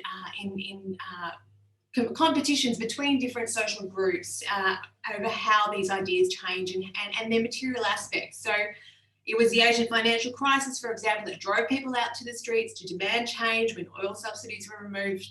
And this crisis drew into sharp focus ASEAN's incapacity to respond to that crisis, which then sparked a broader project for reform, of which ICHA is one component. So normative change often has a strong material component, and if we're just looking at the ideas themselves, then we're not capturing that aspect of it. And I think focusing on the circumstances that explain why and how particular actors are adopting or negotiating or rejecting these ideas helps develop a nuanced account of how these ideas change over time. And this could help resolve some of the tensions in the manuscript. So, for example, Chapter 6 argues the different state positions are directly connected to whether they are a liberal democracy or not. And while this might broadly be the case, we can push further on this. As we're seeing right now in the US, recent years in the Philippines, political regimes are constantly evolving and changing, and they are not necessarily moving in a more democratic direction. So norms like human rights, they're embedded in these socio-political contexts, and this context is relevant in explaining the weaknesses of the terms of reference beyond simply whether countries are democracies or not. So in my own research, I documented the Philippine government's exclusion of particular civil society actors from particular forums, despite the government, of course, being broadly a key advocate of civil society inclusion. And these activists were targeted because of their involvement in particular hot-button issues for that government at that time. So political regimes are constantly evolving in accordance with these underlying social political conflicts. And we can delve deeper into those politics in explaining how ideas like human rights are negotiated. And attention to the socio-political context would also mean that the blame for some of the weaknesses in Archer's terms of reference doesn't then have to sit with the relevant actors themselves. So, for example, Chapter 4 points to the policy network's formal intellectual approaches as the cause for which it didn't achieve greater impact with countries that were unenthusiastic about a regional human rights body. I think the problem is not so much how the policy network was marketing Archer to policymakers in these countries, but just that the Archer is inherently troubling for some policymakers in these countries. It's a direct incursion on their interests. In the lead up to when the terms of reference was being negotiated, Myanmar, for example, was facing sanctions just in 2003. As well as threats of boycotts against ASEAN for a violent attack on Aung San Suu Kyi. So I think it's important to engage with this idea that norms are not upheld in all circumstances, and it's fruitful to look at when and why they're deployed. And by connecting these ideas, how they're negotiated to the broader socio-political conflicts in which they're embedded, we can get a more detailed picture of when and why things might change and the role of individuals in this process. So I thank you, Ibu, for the opportunity to engage with your research, and I very much look forward to reading more in the coming years. Thank you so much, Dr. Kelly. It is really glad to get your point of view about the situations in the regions and how democracy is declining, and therefore we need to have strong human rights bodies to address the situations.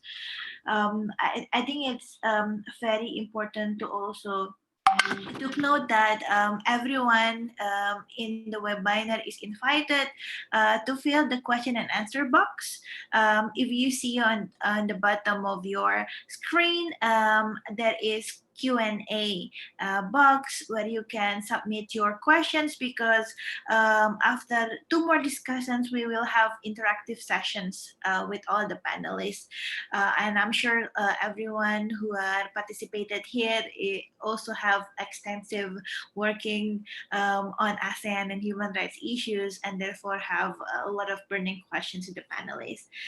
So without further ado, I actually would like to introduce you with Professor Herman Joseph S. Kraft. I'm sure he is very familiar for all of you because of his outstanding record on ASEAN issues. But Professor Herman is the professor and chair of the Department of Political Science at the University of the Philippines at Diliman, Quezon City, UP. He is also concurrently convener of the Strategic Studies programs of the Center for Integrative and Development Studies at the UP. He has been working on and published articles and book chapters on issues concerning ASEAN, regional security in Southeast Asia, security sector reform, and interstate conflicts in the Philippines. So with that, Professor Herman, you will have 10 minutes to provide additional input and insights to the report. The time is yours. Thank you, Rachel. Before I proceed with what I'd like to say, Yun for inviting me to this webinar and the opportunity to actually talk about this book. Let me just start by saying that I'd like to congratulate Ibu about the book. And thank you very much for the very kind introduction that you actually gave regarding my involvement in the writing of this book. But this is a book that needed to be written to a large extent, and the fact that you were able to actually produce it, means that regardless of where you actually got your information and the data that you actually talked about, you were still the one responsible for actually putting out this book, and so all the credit goes to you. my thinking about it, about the points that were raised in the book, actually, perhaps there are two things that I'd like to just talk about. And so these are going to be very quick points. First of all, is the academic contribution that this book actually makes, which I'd like to emphasize. Um, it's a book that actually has to do with international relations, the way we theorize about international relations, and how we actually look at norms, right? And the context within which norms get adopted, you know, and translated within the context of relations between states fundamentally. But at the same time, you're really talking about the idea of community building outside of states. Um, the emphasis that what I'd like to emphasize here is the extent to which, and the reason why I say that this was a book that needed to be written, you know, was not simply the chronicling of the establishment of the ICHR, but the context within which it was established, the process within which it was actually established, and that has to do with, I think, in your case, what you were actually emphasizing was the role played by agency here, you know, in the context of the role played by certain individuals, you know, certain groups, you know, and so on. Okay, as opposed to the notion of talking about human rights as a structural context, you know, within which we might actually look at how communities are actually built, for instance. In other words, the emphasis on the idea that you have global norms, and that global norms, you know, somehow get cascaded down to regions, you know, and to states, no, miss out on, I think, the points that many have already made before. That before that happens, before this gets cascaded down, right, and gets adopted by associations like ASEAN, regional organizations, no, and states in their laws, for instance, right? There is a negotiation that actually takes place, and who is involved in that negotiation becomes actually very important. You know, human rights is an issue that tends to be dominated by legal rhetoric, you know, and legal narratives, right? But I think the important contribution that your book actually makes is to emphasize the politics behind human rights, meaning to say the idea of how human rights norms get adopted, and how this is actually a political process much more than a legal process, right? Um, and here, I think the important thing that has to be emphasized in terms of what your book actually talks about, no, is the role played, and this is why I think um, um, I was very interested in chapters 3, 4, and 5, because that's where you basically talk about the idea of who these agents are that would actually be pushing forward, no, an agenda. But at the same time, that agenda is not going to be adopted simply because its time has come, for instance, right? This is something that has actually taken over a long period of time, precisely because you're talking about um, those who are interested in pushing it have had to actually create or try to open up a space within which, you know, within which a discussion on that agenda can actually be open, can become part of the public discourse, you know, and the official discussions, right?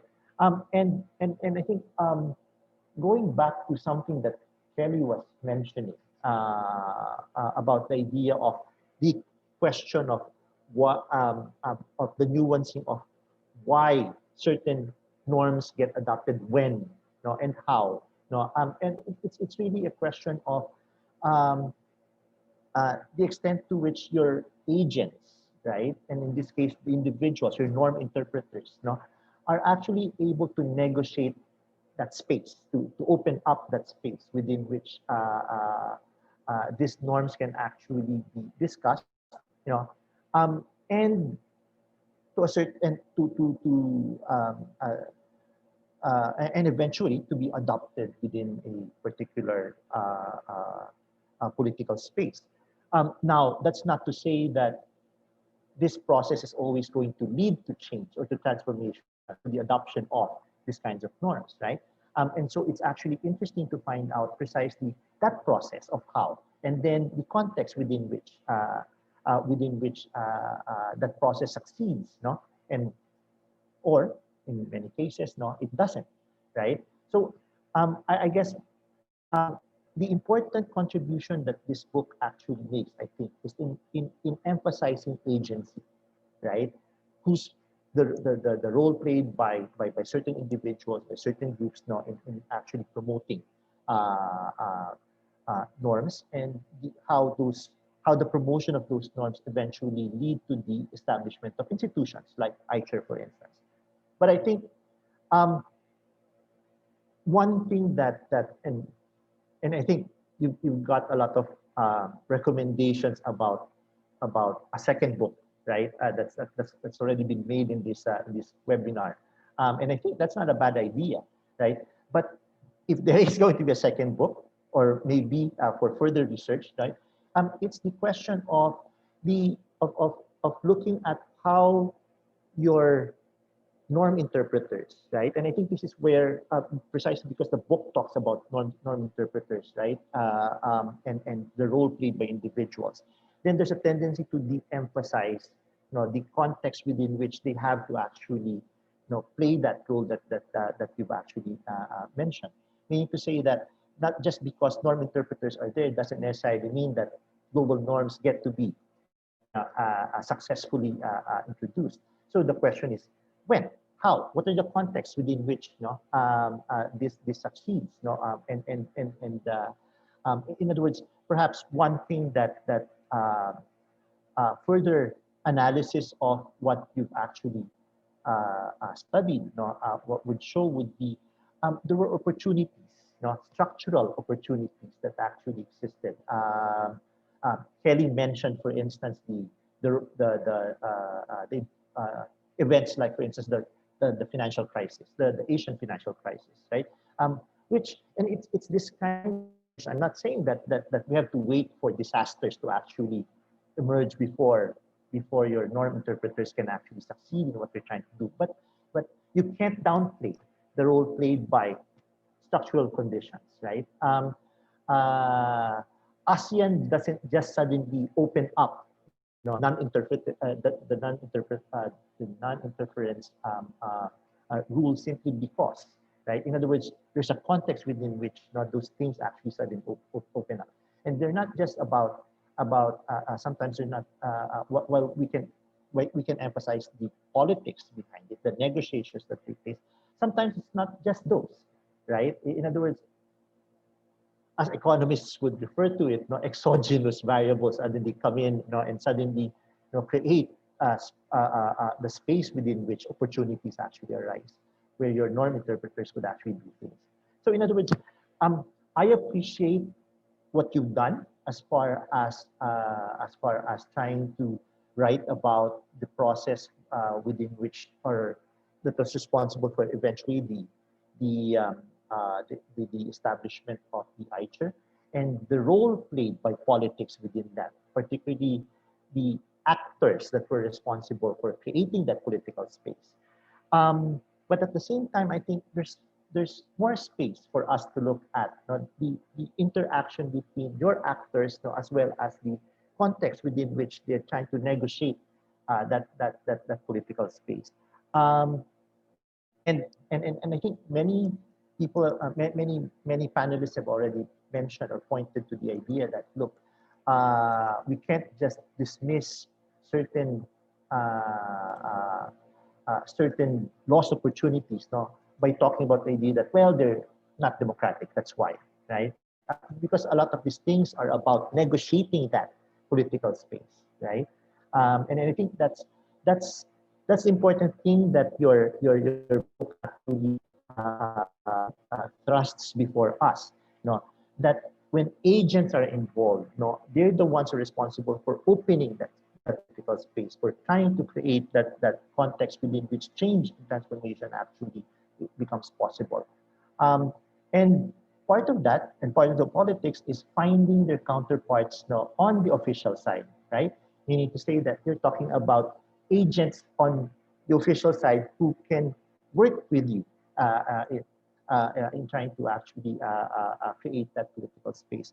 So in fact, many of the comments that were said before that this book uh, uh, might be premature in where it ends. You need to say that it ends with the establishment of the ICHR, right?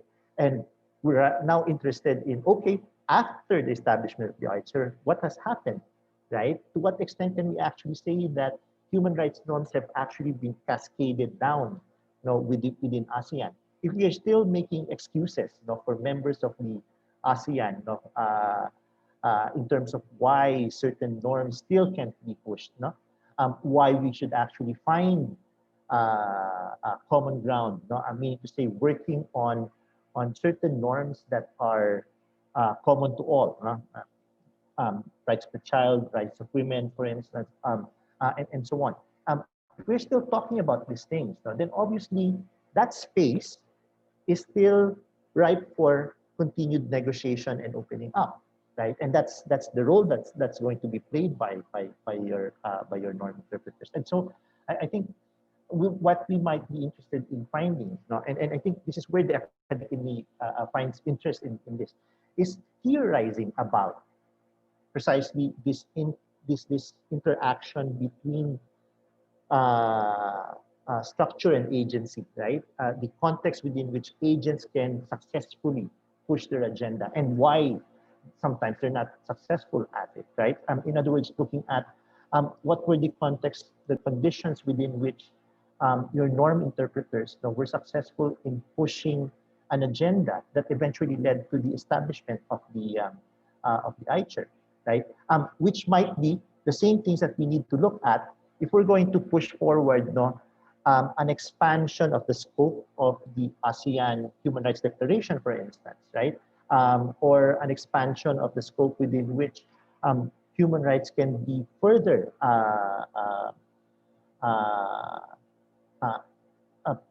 cascaded within South Asia. One of the things that I really appreciate about this webinar is the extent to which it has distracted us from a continued viewing of COVID-19 conditions, and more recently, what's going on as far as elections in the United States is actually concerned, right? But the interesting thing there is that what it distracts us from is precisely part of what it is that we're actually talking about. You're still talking about democracy, you're still talking about rights, especially when it comes to health.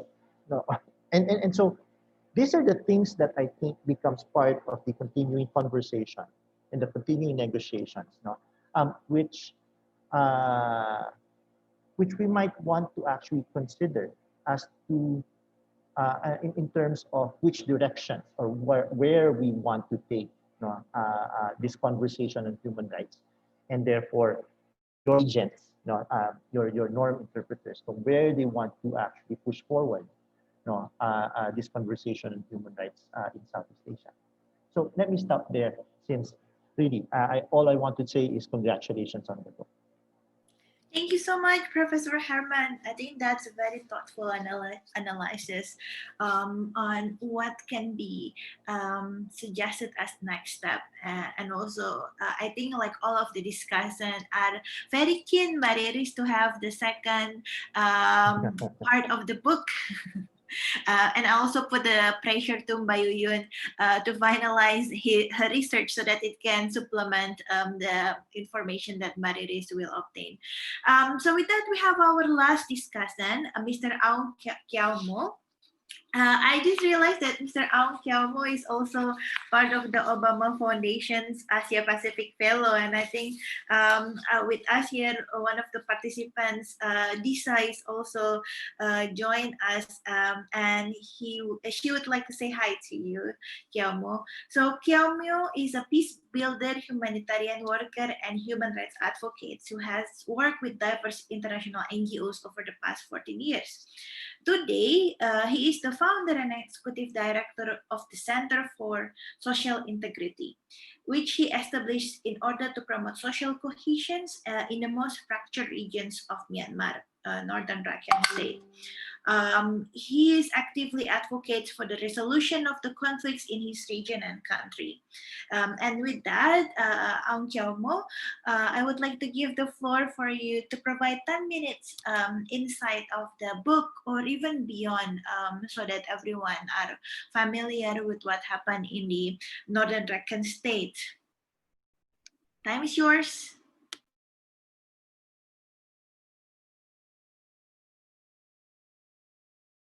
Can you please unmute your microphone? And also before you start, I again would like to encourage everyone to fill the Q&A box because after this we will have a discussions with the panelists. So hopefully we can start typing from now on. Thank you. Thank you, Rachel, for comprehensive introductions, and good morning, good afternoon, and good evening, wherever you are. And it's a privilege and honor to be speaking alongside with these distinguished speakers. And I would like to take this opportunity to thank Ibu Yuyun for inviting me to be part of this book launch and discussions, and it's once again, I'm very proud to be part of it. And the congratulations to allow me to call Ibu Riris, and big congratulations to you for the book. I read it thoroughly, and when Ibu Yun shared the book, and first I'm very proud to be an ASEAN citizens and an ASEAN citizen, and a book written by an ASEAN citizen, because usually these books are written by the Western people, where we are being told how to act, and how to maintain our cultures and things like that. I mean, knowledge creation is always good, and we should appreciate. But what I am trying to say here is, like, we need to have a lot of intellectual property within ASEAN. We do have the capacity, and we can do it. And it is a very good symbol or indicators that we can say that this comprehensive book is written by proud ASEAN citizens. And thank you for doing that once again. And second, it is very timely for different factors and on the human rights landscape in the region. And first, I think a few speakers has already touched upon the Rohingya crisis in Rakhine State and Bangladesh, and just in between, I myself is a Rohingya. So you know, and we have almost 1 million Rohingya people fled from Myanmar to escape from violence, and we have approximately 150,000 in concentration camp for the last almost a decade, and almost 500,000 Rohingya people inside Rakhine State are at the danger of different international crimes. And beyond that, there is also the escalations of the civil war between Arkan army and Burmese army, which result hundred thousands of the IDP, internally displaced people in the regions. And these are very frightening situations in the regions when you look from a human rights lens. And also the conditions inside Myanmar generated quite a few unwanted results or impact in the regions, like Malaysia hosting hundred thousands of refugees from different ethnic, including Rohingyas, and more recently Indonesia receiving at the middle of COVID crisis the wave of the boat people trying to escape from the camp or from Rakhine State. So it is very timely. I think it is very comprehensive, and once again, thank you. And if I go to the book, like, I had time to read a few chapters, not all, to be honest, because it was just shared last week and I didn't know before that. And first and foremost, I think when we talk about HR, like country, I think like Myanmar and I think particularly Myanmar, like a lot of people does not have the knowledge of like how the human rights commissions within ASEAN functions, and even though we have a representative. So I think the book touched different aspects of HR as well, which is good. And second thing in the book is the which touch which I quite like is the role of non-state actor as a non-state actor in the like how the non-state actors should be working together with these. I think in the crisis where in the region where the crisis is constantly ongoing, I think the cooperative and collaborative actions to find a comprehensive resolutions and to interpret comprehensively the global norms into local context is very important. And second in the book, like the ASEAN way, which is very important, and ASEAN way is good when you use it with good political will, but also time to time, I think we need to be conscious that ASEAN way is misused to be covering the crimes and the things that shouldn't be happening. And for instance, I think in a culturally diverse regions and pluralistic region like ASEAN, I think culture plays a very important role, and the way we respect, the way we have like history and things like that in different part of this. So in finding solutions and in when it's come to the human rights issues, it is very important to use those existing cultural way of interacting to one another, individual or state to state. But at the same time, I am trying to refer here is that like time to time also the ASEAN way has been misused by certain state or individual to say, okay, we are going to be dealing with this way, but indeed it's like to reduce international pressures or to escape from larger accountability too. So these are the things I think we will have to look. And third, I think in the book it is clearly outlined the role of Indonesia in the regions and like X factor, which is true. I think again, like to refer when it's come to the HR representative, and the most vocal ones are I'm not saying this just because we're in this conference, because you like Ibu Yiyun is the most vocal one, followed by Eric, and I think there are very silent one also in other different parts. So I think Indonesia has played quite an role model for the region in promoting human rights, and the book outlined how Indonesia like could play a larger role in promoting human rights in the regions. I think the third one is the process and progress that which Ibu Riris outlined in her presentations is quite attractive things, I think, to be and quite vital things as well. And I think ASEAN most of the time, if you look from a political lens, not on the human rights lens, there is a lot of time to time blah blah. So I'm sorry to be critical, and actually when you look into the changing yourself to the circumstance of situations, and it is quite difficult to see the level of progress that we're making within the region collectively. So I think the balance between the process and progress is something very important. I think it should go to every individuals in the regions, like in each ASEAN countries. Last not least, I think ASEAN, if we want to be like to stick one identity and one community, it is important that we have we stand on a contextualized, of course, not changing the principles and values which universally we have accepted legally by signing treaties and things like that. I think it is very important that we interpret the norms and values into local context in order to be fitting in the global community. And last, I think not least, I think the book is quite very comprehensive, but what I would like to see this book is like how we can regionalize the book, because the literacy index in the region is quite low in some part of the country. If the book is in English, and even though the conceptual framework that has been utilized that has been used in the book is very good, and it's linguistically it's in English, if we can regionalize this book in multiple language, that will reach, the knowledge will reach to different, even to the grassroots level in the, on the issues that we are trying to display as a knowledge for the community in the regions. So with that, I thank you everyone, and I appreciate it. Thank you so much, Aung.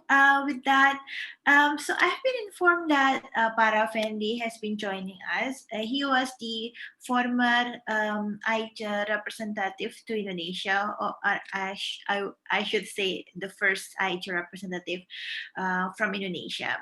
And I'm sure like the books that Mariris write cover a lot of the struggle and also the role of Para Fendi. So I would like to invite Mariris to perhaps ask some questions to Para Fendi before we open the question and answer session. Mariris? Oh, Pak E, thank you so much for joining this webinar. I know when I was offered to ask question, what is come up in my mind is why our cafe meeting last week canceled without any explanation. I mean, I asked a lot of questions already. I mean, I haven't really sent the book to Pak E, but I really would like to know Pak E's opinion about it. So probably later when I have a chance to send the book to him, I'm going to have like a one-on-one meeting to hear Pak E's input, if I may, Pak E. Thank you so much. Thank you. So I would like to request the help from the team to let Para Fendi speak. We also have Mas Chaka, who is joining us from Geneva, I guess. So everyone from different time zones and stakeholders is here. Pak E, can you speak right now? Or do you need any help? All right, thank you, Rachel, and apologize for being late to this very important webinar with Riris and other speaker and panelists.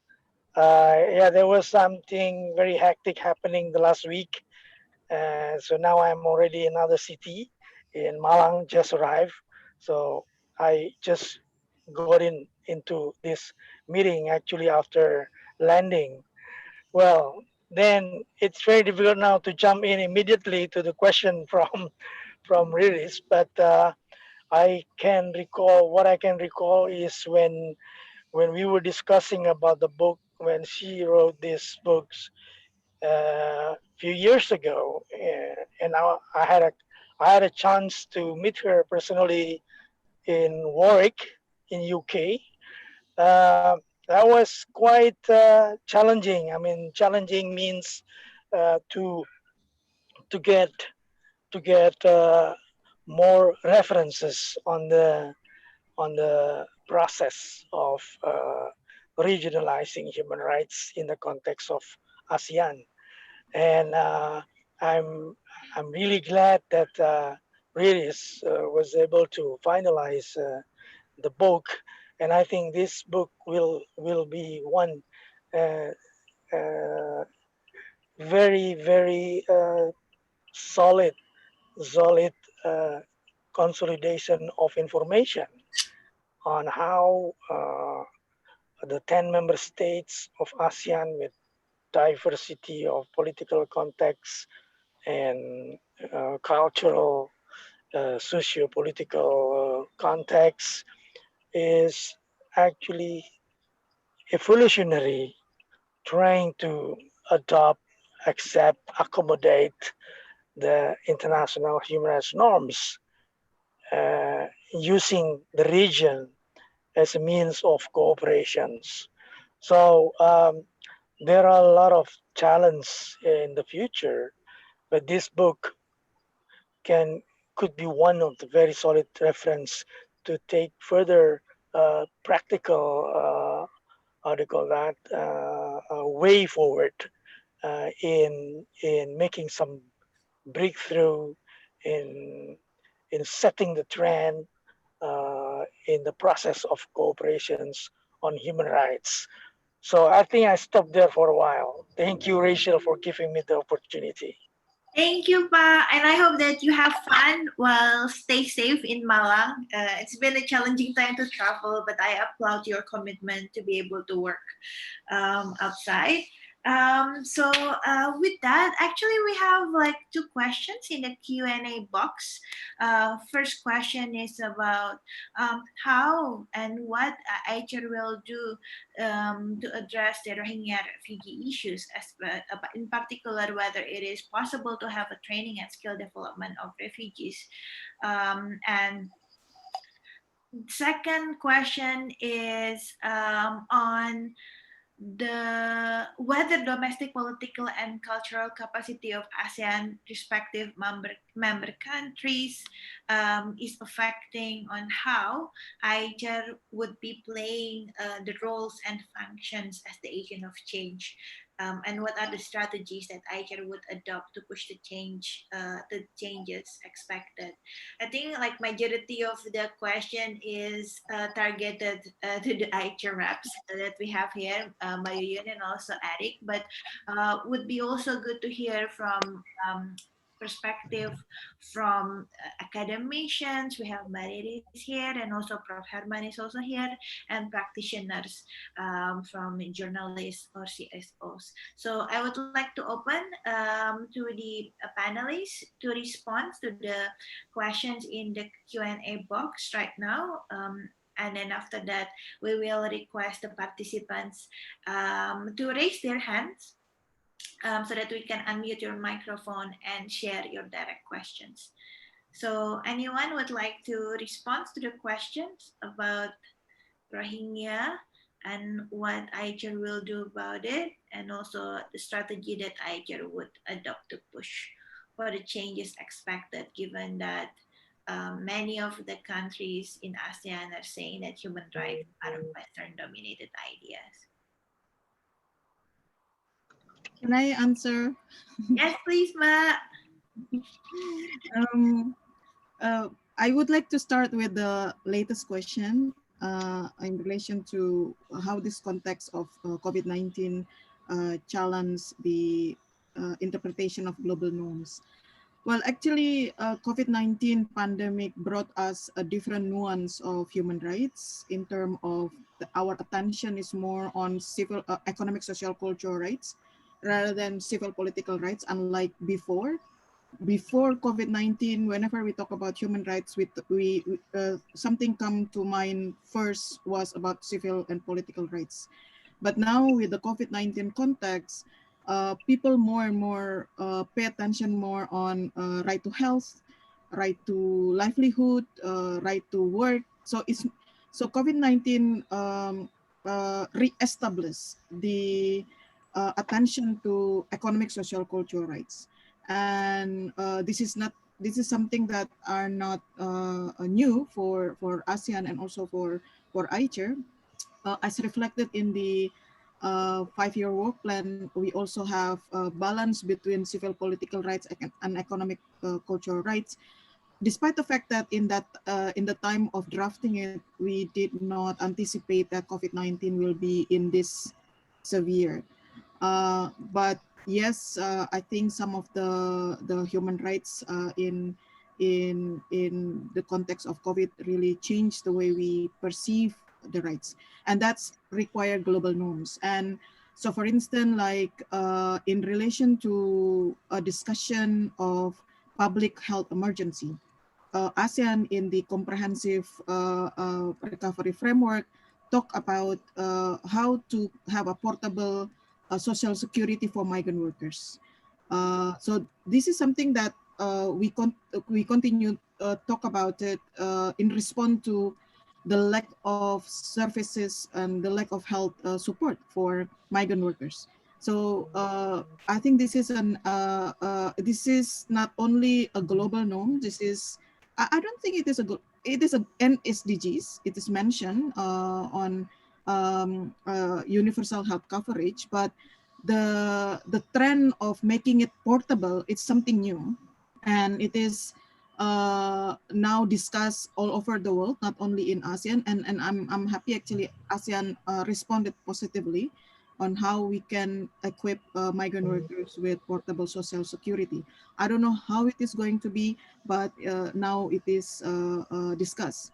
And also in relation to COVID-19, the use of technology come about to the attention of ASEAN. It means from the perspective of human rights, how we can ensure digital rights to be respected, protected, fulfilled.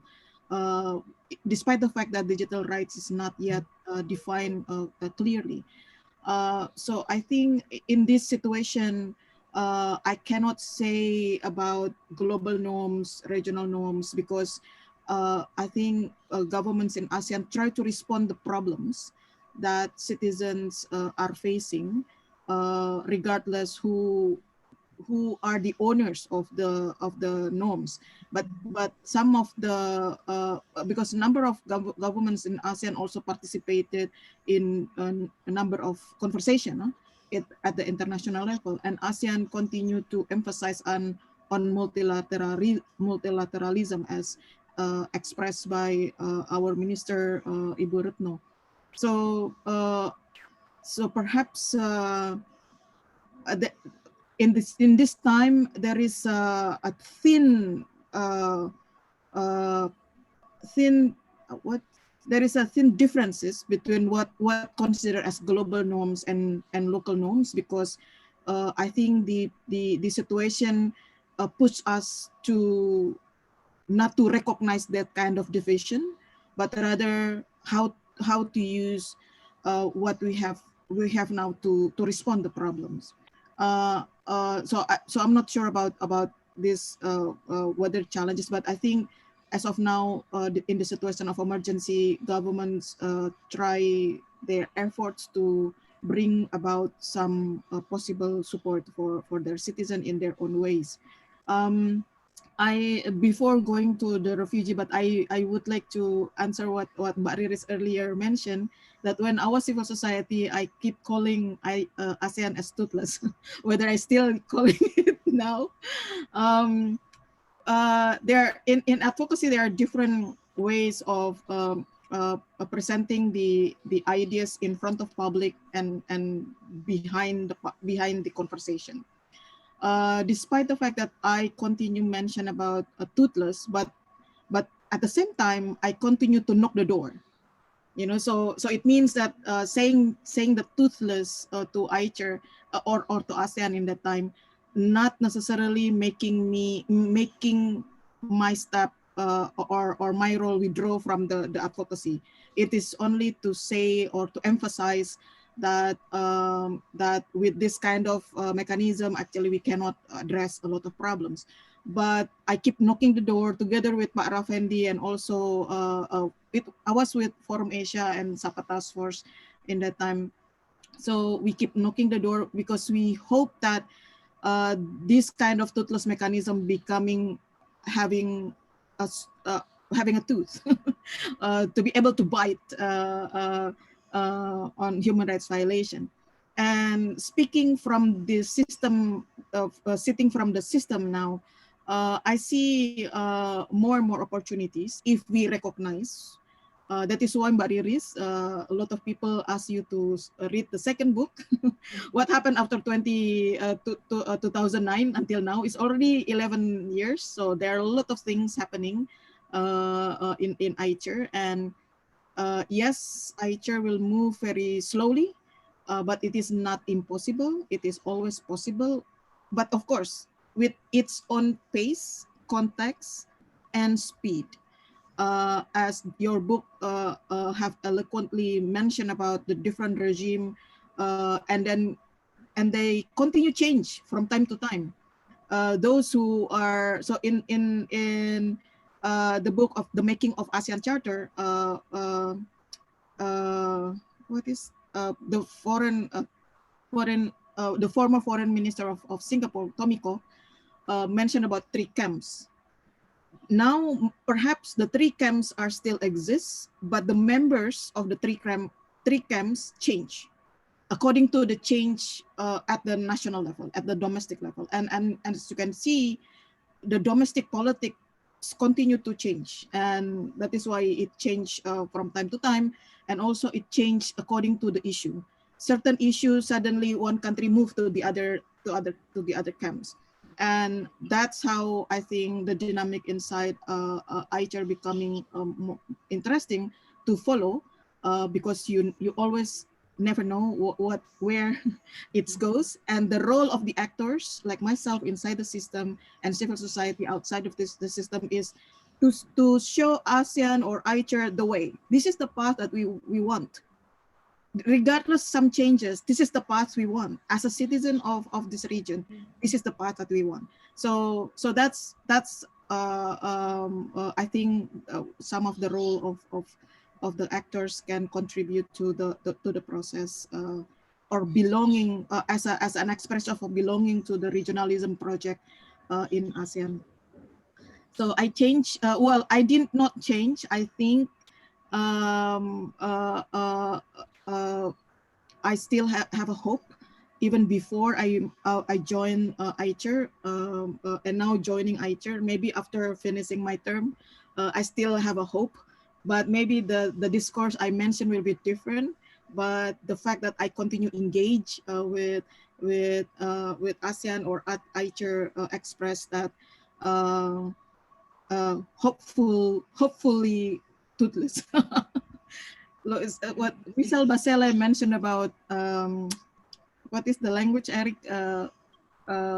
Confidently, but I cannot remember. But she continued to be very reliable and confident about the progress of human rights, despite the fact what happened in currently. In relation to refugees, I think there's one question on refugees, what ICHR can do. As of now, ICHR tried to bring together the members to first recognize the problem. The ASEAN Human Rights Declaration mentioned about asylum seekers, and we try to have a dialogue among members, among others to first to recognize this is a problem. So far, it is not recognized a problem at the level of ICHR. It is already recognized a problem at the level of leaders, at the level of foreign ministers.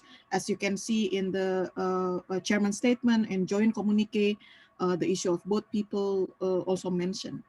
But we have not been able to recognize that as a problem, as it is not yet appear in our official document. But we continue to discuss the issue in our meeting. So again, this is another dimension of ASEAN as a body.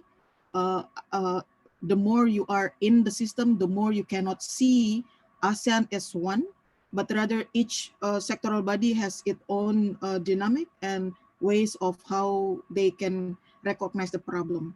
And public can see it from the official document that's shared in the website or in many public channels. But each of us has our own dynamic and politics, depending on where they come from. ICHR come from political security, the Ministry of Foreign Affairs, ACWC mainly coming from social cultural. There's an assumption that acceptance to issues is more open in ACWC, which I think correct. And that's reflected what is happening. So in relation to refugees, but in relation to refugees or Rohingyas in particular, the effort from ICHR is rather forward compared with ACWC. But again, this is there is no single a pattern in each sectoral body on how they respond the issue. ICHR did not or have not, or maybe not in the position to provide training for refugees, but perhaps training for law enforcers. Our first target is actually the governments, the one that implement the policies, the one that produce the policies. So that's the first target, and we have not been able to address to the owner of the problem, or the refugee themselves. ICHR is ICHR has a responsibility to develop standards, norms on human rights, to provide policy supports, build the capacity of the governments, engage with civil society. So these are some of the mandates of ICHR, and as of now, we have not been able to provide trainings for the refugees themselves. I think that's, Rachel, my response. Thank you, Mayuyun.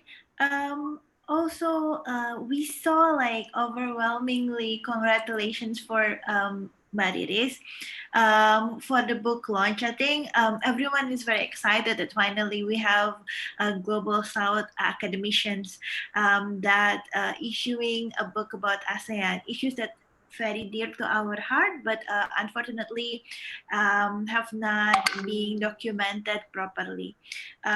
However, given the interest of time, I really encourage the participants of our webinar to raise their hand if they want to turn on their microphone and ask any questions. Anyone would like to say something from the participants? Okay. Question from Yeah. So, is there any like who raised their hand? Okay. Kimikazu Sigamata. I'm not sure whether Kimi-san want to ask question directly. Yes. Perhaps Kimi-san, if you would like to like turn on your microphone and ask the question directly, we also would be very open for doing that. Perhaps the host of the Zoom can promote Kimi-san or already. Okay, thank you. Kimi-san, video please.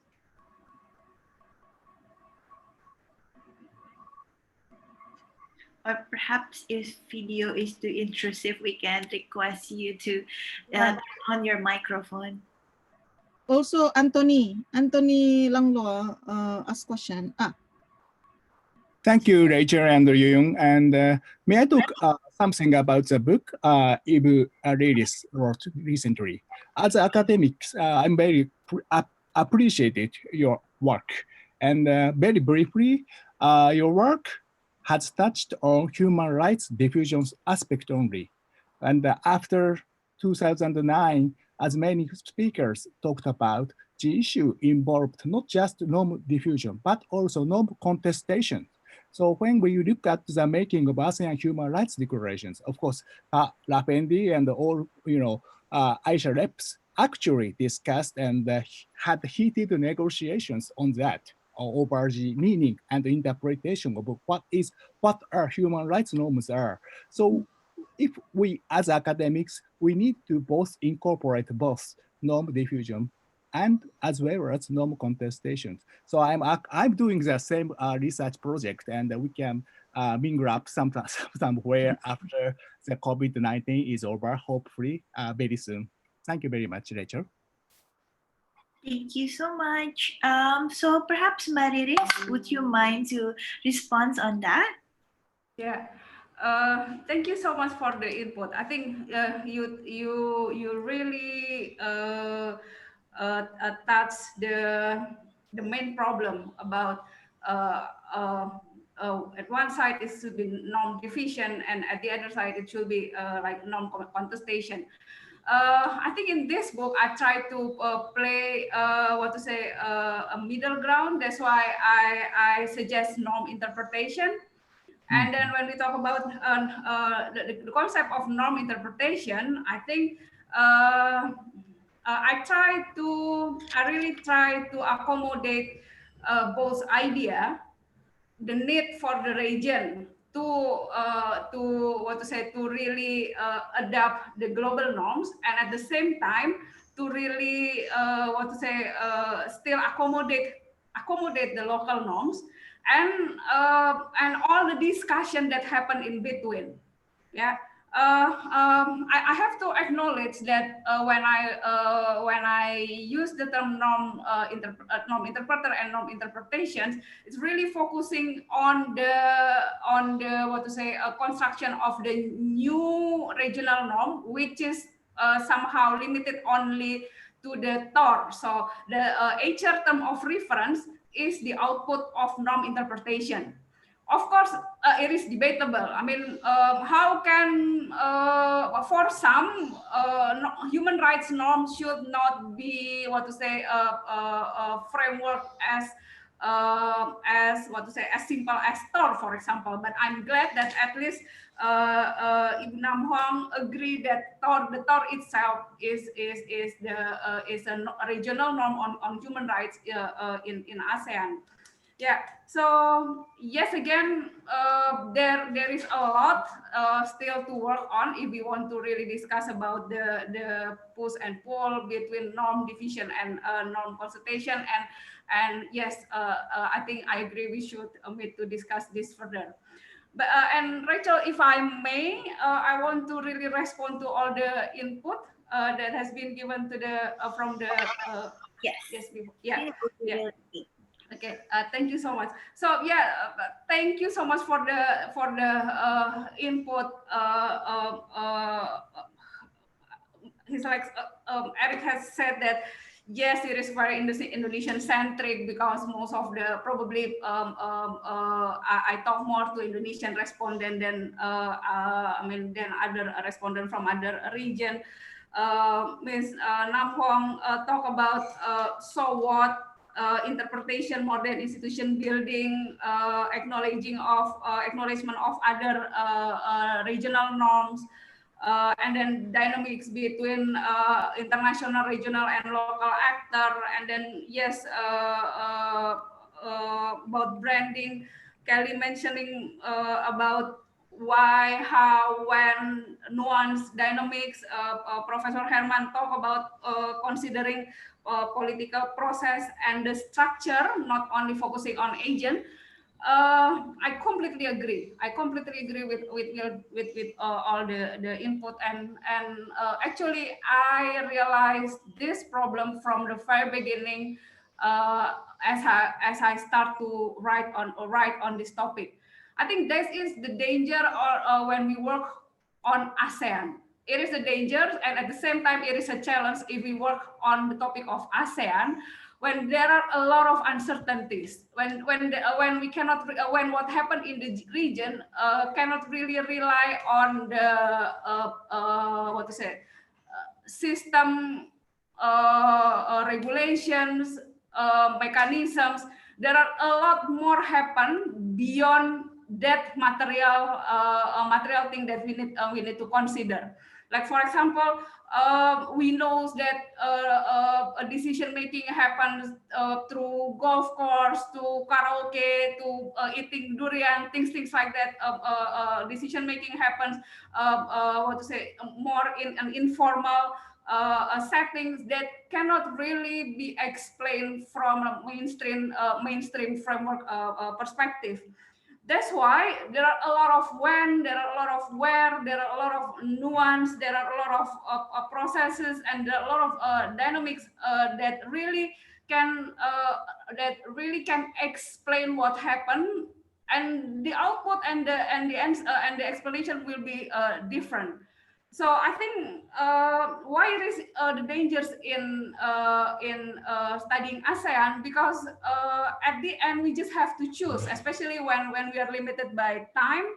We really have to choose which one we consider more important than other. It's not saying that the other things is not important, but really we really have need to choose, and when we choose, hopefully it can give some clues or some ideas on what happened, and then it will goes to it will trigger more research and more evaluation from other perspective, from talking from other point of view.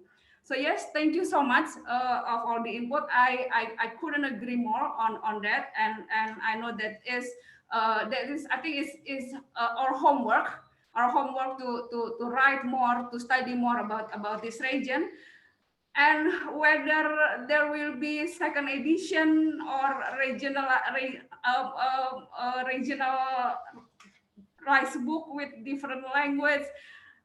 I hope so, but yeah, I hope so. I think this forum makes me think about it seriously. But yeah, thank you so much for all the inputs. Thank you so much, Mariris. We are expecting to have the second versions, or perhaps like other bite-sized information that we can create from a very resourceful book that you just issued. And actually, we have questions about so far, ICHR always portray as organization that has less contributions in direct engagement in solving human rights issues. What is the best action that ICHR has done in protecting human rights? So we have that in the question and answer box, but I would like to actually invite Anthony, who want to ask the panelists, and after that, I will request the panelists to answer to one of the questions. And I know that maybe some of you are surprised because you've been promoted to panelists, but we do it because after the question and answer sessions, there will be a photo sessions where everyone are requested to open their camera so that we put you in this. So without further ado, perhaps Anthony, we can request you to ask your questions. Please go ahead. Hello, thank you. Can you hear me all right? Yes, very clear. Wonderful. Unfortunately, I haven't had the opportunity to read the book yet. It looks absolutely fantastic, and I'm very much looking forward to that. But I am interested in the relationship between human rights as a normative project at the level of ASEAN's institutions, ICHR, and so on, and within the elite civil society organizations, and the general understanding in the population about what human rights are and how democracy works. And so I'm very interested to hear the response about the relationship between these two levels, and in particular whether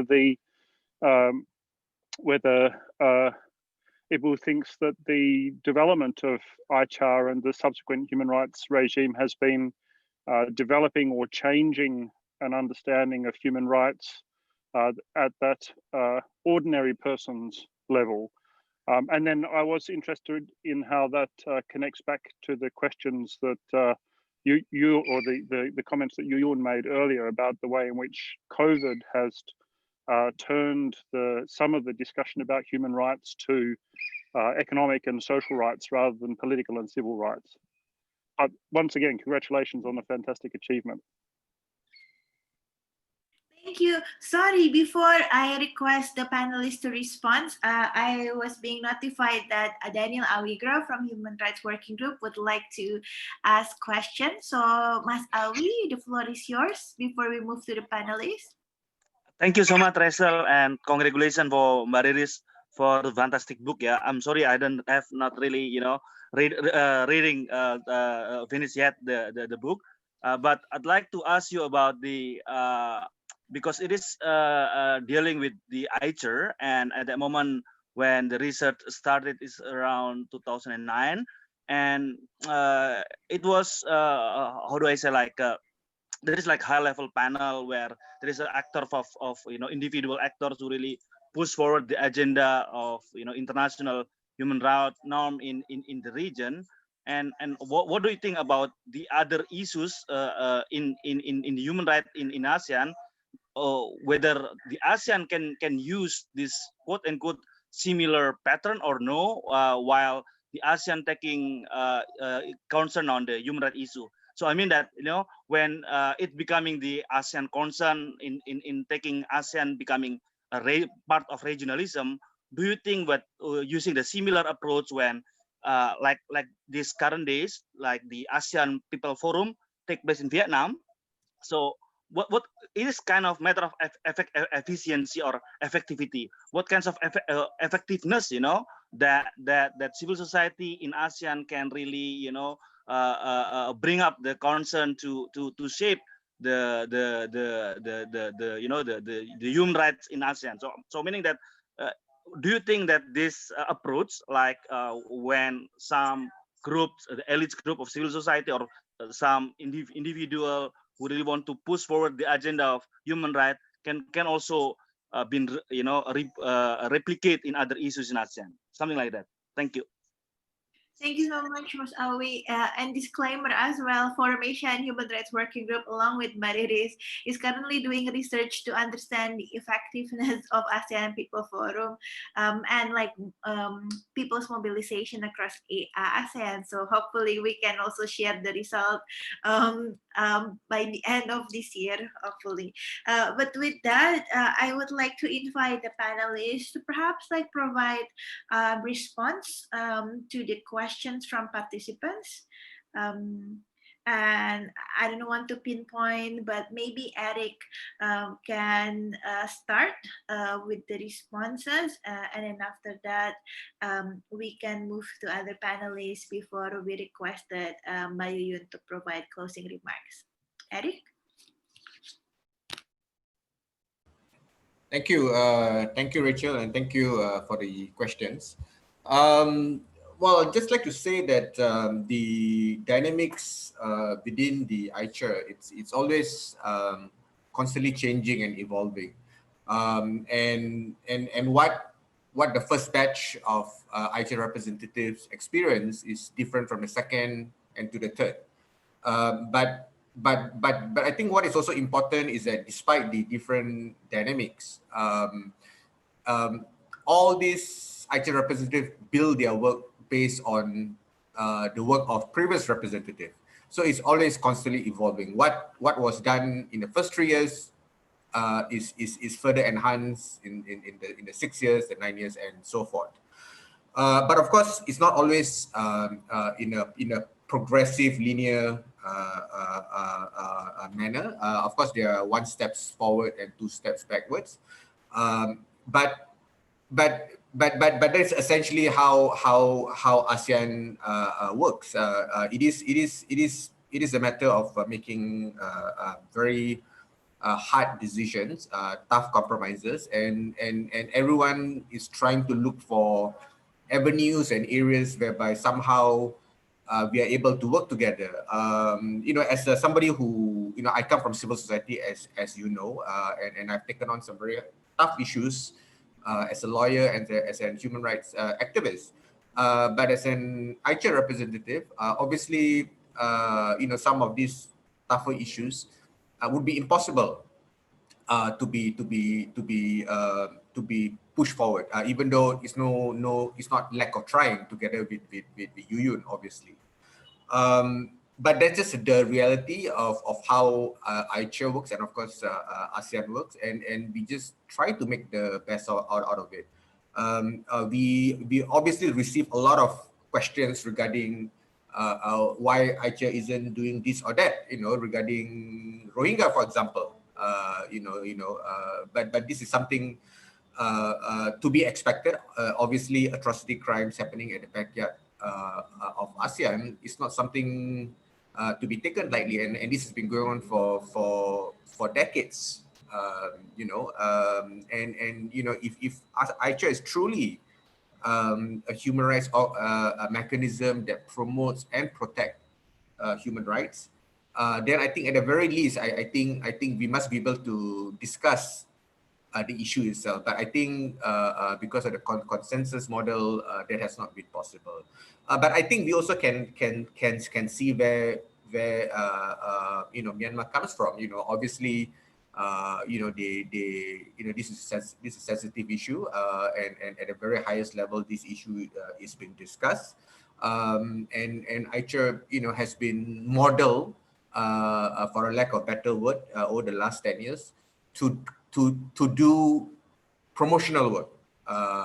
So the area of protection is lacking, but I think in this regard, I think maybe we can also turn the microscope around, because Myanmar feels that they are being singled out.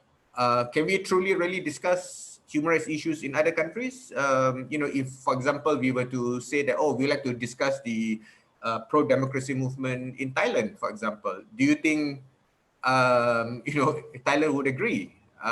And if other countries were to turn the microscope around, do you want to discuss the omnibus law, for example, in Indonesia? How would Indonesia react? So it is not easy, because obviously the manner in which the terms of reference of ICHR makes it very clear that this is an intergovernmental commission, meaning each of us represent our individual government, and the terms of reference also makes it clear you are accountable to your government, and we are really not able to act as free as we would want to, and I think and maybe Yuyun and myself, we only are able to say and do as much as we can.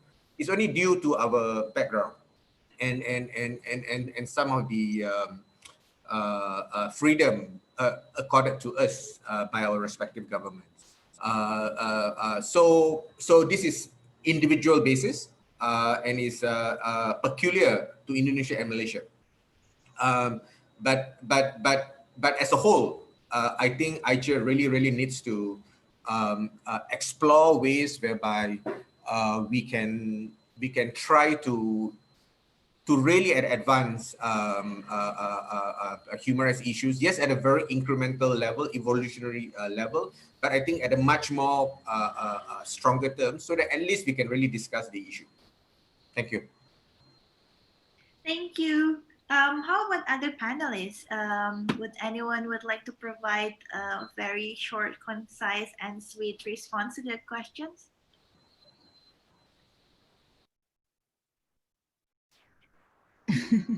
Yes, but perhaps with that, may I also call you to give the closing statement so that we can do a group picture after that, if that's okay? Yeah. But the question of Anthony about relationship between ASEAN human rights, the CSO elite has not been answered. I think that's something Bariris may want to discuss on this before the closing remark. But I just would like to just share what we have experienced when I was in civil society in relation to the effectiveness of the mobilization, civil society mobilization for advocacy. So ASEAN Civil Society Conference is a platform where civil society come together and agree on some of the agenda. And then Forum Asia in that time and Sapa Task Force brought up that agenda forward to in front of before the ASEAN, the high level panel. So it means that when civil society group and network present the idea to ASEAN, it belongs to the groups, bigger groups. Of course, it's not covering everyone, but that's what we have discussed and agreed, at least at the ASEAN Civil Society Conference. It is also reflected in their outcome document. So those kind of principles, ideas guided civil society group in that time. Sapa Task Force, Pak Raffendi juga was one of them to pick up some of the issues. I think during our discussion, someone mentioned about how civil society pick up certain rights, certain ideas to be advocated. So that's coming from the civil society conference. And then after getting this, because the outcome document cannot include everything. So we pick up some of the principles and then develop into a mother document in that time, consists of what we want the human rights body to be. as we envision. And then having this mother document agreed among SAPA task force. So SAPA task force is a smaller and more focused on human rights issues only, while ASEAN Civil Society Conference is more everything, 3 communities. So this mother document agreed under the SAPA task force then guide us on where, because we have number and series of meeting with the high level panel as well as ASEAN. So we cannot put all the eggs into one box. We propose one by one. And that kind of selection require a discussion among the members of SAPA task force. That is why I think Mbak Riris mentioned in the book that it is systematic, it is methodological, and that's how, so every single step it was discussed in SAPA task force. If members did not come, did not able to come to the meeting, then we can inform them by email on what is actually happening and what is going to happen. So that's I think the ASEAN Civil Society Conference is effective in terms of bringing the agenda forward and or standard setting, I think, to further pushing some agenda. And then task force, SAPA task force materialize that into advocacy strategy and plans, and then Forum Asia becoming the driver of this all advocacy. So I think that division of labors happened just naturally. I remember there was no discussion about who should be doing what in that time, because we have to respond situation very quickly. But that's what happened during 2008, 2009. So to answer what maybe this is a contribution for the research done. It's going to be done by HRWG, Forum Asia, and Mbak Riris on the effectiveness of this civil society mobilization. It's really about standard setting, about mobilization, the action, the operationalization of the standard, and then to choose to pick which one, which agenda to be to come forward in certain time. And that require consideration among the actors. Why this time? Why this idea for this time? So that selection process also require number of discussion among the actors and negotiations as well. Sometimes some ideas accepted, sometimes rejected, sometimes people are disappointed and then come up with another network, and then so become a lot of. We have a lot of network like the women caucus, and then because of this disappointment, but it turned out to be positive, because the more network we have, the more issues becoming highlighted according to the expertise, because it is better for women issues to be promoted by women group, because they have the expertise compared with other organizations. So there is ownership of the specific group on certain issues in the advocacy of ASEAN on human rights in that time. And I hope until now, because now I see more and more fragmented measures in a good way, because they become very focused on what issue they are working on. Like now migrant workers, but there's also a group working on migrant workers stranded at the sea. So again, it generates a lot of issues that ASEAN need to address as an advocacy of civil society. Maybe Rachel, Mbak Riris want to answer Anthony's question.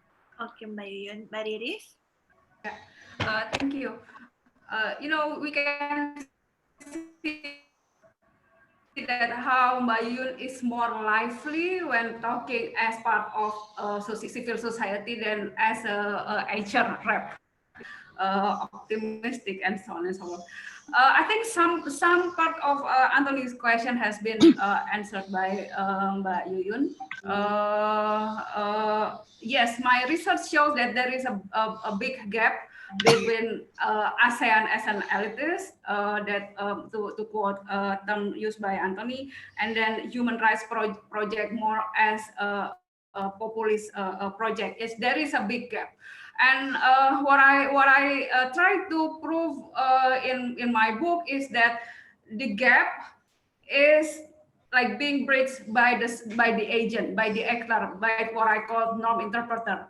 Yeah, so the people keep pushing from below the new understanding, the new construction of the so-called human rights norms to the policymaker. Yeah. If we talk about formal mechanisms, formal regulation, there is only a very small opportunity for the people of doing that.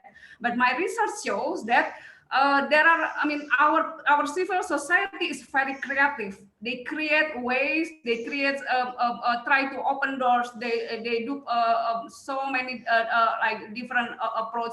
Try to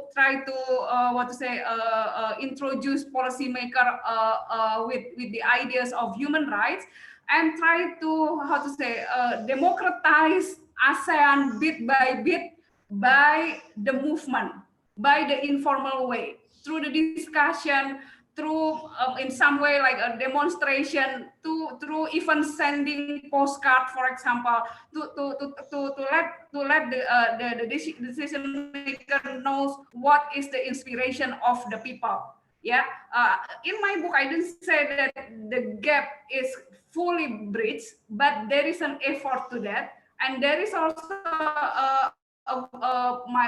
in the book I show that there is like a willingness of the government, some of them, to really listen and to really accommodate the interest of the people. So yes, in that way, by the role of by focusing on the role of agent, we can see that human rights bit by bit starting to be a part of the interest of the member states. I mean, we're talking about. I mean, I don't want to use the brand or a characterization that Miss Miss Nampong mentioned before, but somehow we really need to have that characterizations. Bit by bit, the idea of human rights and democratization is getting more and more accepted by the less ready states, the less ready member states. Yeah, it is an ongoing process. To the question of Awi,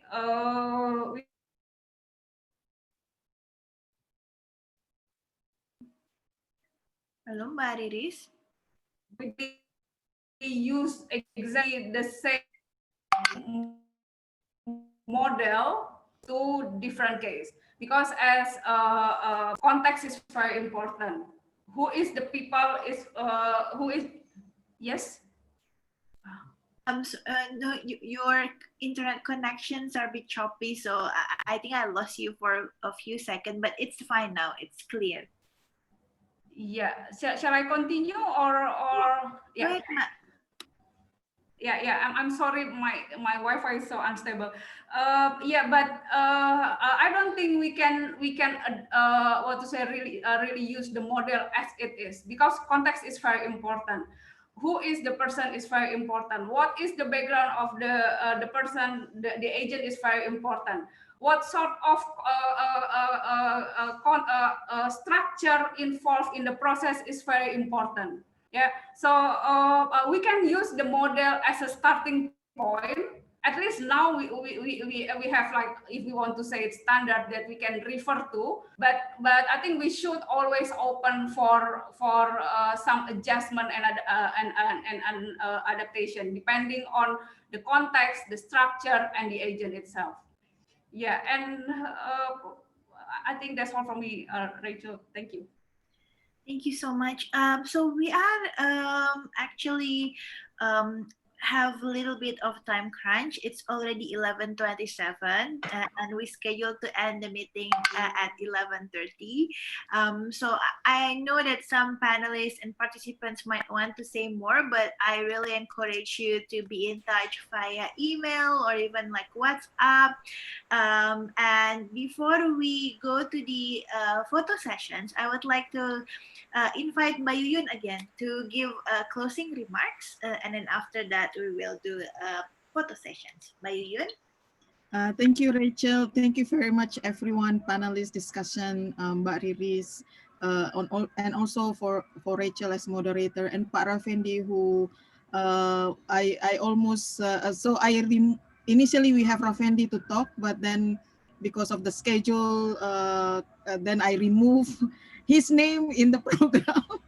but luckily we can have him together join us in this conversation.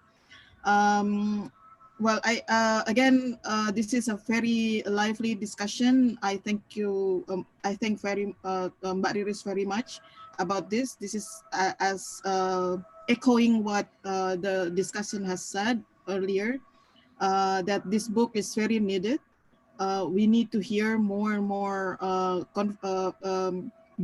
dimension of how regionalism in ASEAN has developed. Regionalism and regionalization supposed to be the state-centric project, but I think the book really proved two things: that regionalism not only a state project but also people's project. People's participate in defining and shaping kind of regionalism. It is therefore there is always a negotiation, compromises between all actors from government and non-government toward the shape of regionalism that proper and desired by the people living in this region. Secondly, that I think Mbak Riri's book also proved that regionalism can be shaped from below. There is another book written, I cannot remember, but International Law from Below, which I read very much because my research is also about that. So we hope to hear more of this, so we can have wider, larger kind of literature when we talk about human rights and ASEAN. It is not from only the perspective of legalistic, but also politics, sociologists, anthropologists, and others, so we can have fully understanding about the region. And all of us, and this is a working in progress, so we continue to contribute to how this and our understanding about the region can be formed. But if I may to address that, the book indeed very much focus on Indonesia, because the political opportunities in that time, in that certain time, provide us that one. So this the participation of actors also influenced by the political opportunity available. And unfortunately, the political opportunity only can be provided by the state, because this is intergovernmental. ASEAN is intergovernmental, so state has the role to provide the political opportunities for different actors to join. And as the actor myself, I engage more with the government of Indonesia, despite the fact I was based in Bangkok, and also the government of Bangkok. But because of the language, I cannot engage with the language, the conversation. But many of the spaces provided by Indonesian government in that time. So I, as an Indonesian, this is perhaps biased, but if our minister was not Hasan Wirayuda, maybe we will not be able to have this kind of body that established. He was the one also to push for human rights in the political security blueprint. He was the one who stubborn enough to establish a mechanism of human rights in ASEAN, and he was the one who was angry because the body is not as strong as Komnas HAM, our National Human Commission. And as of now, with different representatives sitting in the ICHR, we continue to bring this agenda of our ministers, Pak Hasan Wirayuda, Pak Martinata Legawa, and now Ibu Retno, who are committed on human rights. So it really gives us a lot of confidence to establish and enlarge this political opportunity for different actors to participate in this regionalization project of ASEAN, especially on human rights. I think that's my mandate is only on human rights. So this conversation is one part of them, to allow a space for discussion among actors, different actors, and recognize the contribution of different actors to develop and form the knowledge and discourses of human rights in ASEAN. And with that, I would like to thank you very much for the opportunity to listen your views, and also your time spent in this webinar. Thank you very much.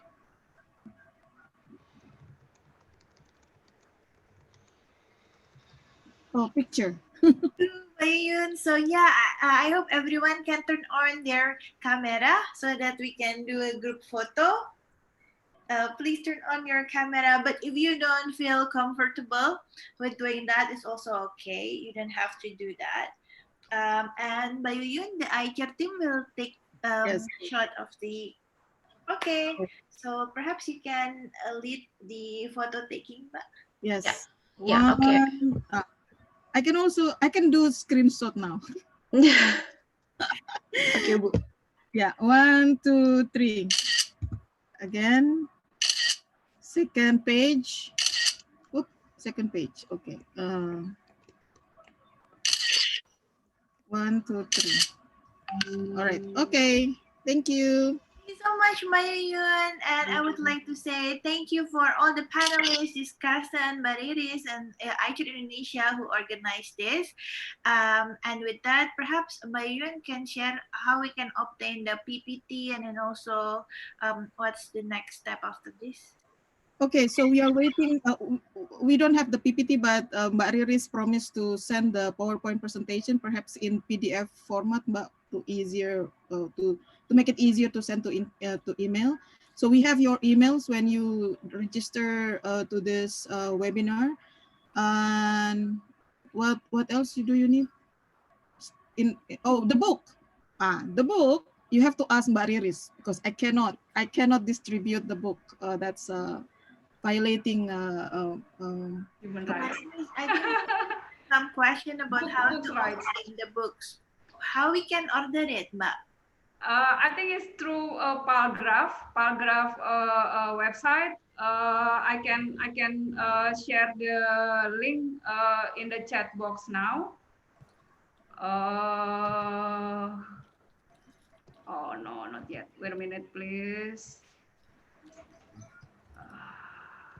Wait a minute. Yes, now. This is very useful. Thank you so much. And with that, I would like to excuse myself. I hope everyone have fun weekend ahead, and stay healthy and safe during the COVID pandemic. Thank you. Bye, everyone. Thank you so much. Bye. Thank you so much.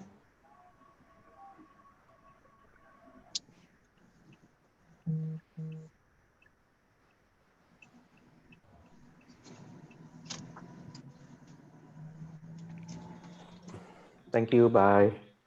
Mbak Yun, apa kabar Mbak Yuyun? Baik. Halo Caka. Halo. Atau di Jenewa aja. Pak Caka nih. Pagi banget nih Pak. Roma. Roma dong, Pak bukan E. Jenewa. Oh, Roma. Iya betul. Dia nggak berhasil aku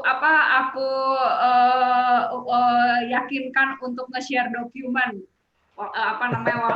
Untuk risetku, ayolah nggak boleh gitu. Jadinya ya kalau ada bolong-bolong di riset itu blame it to Pak Caka.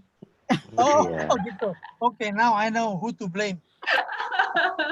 Itu kan Pak AE yang nggak bolehin. Gimana sih?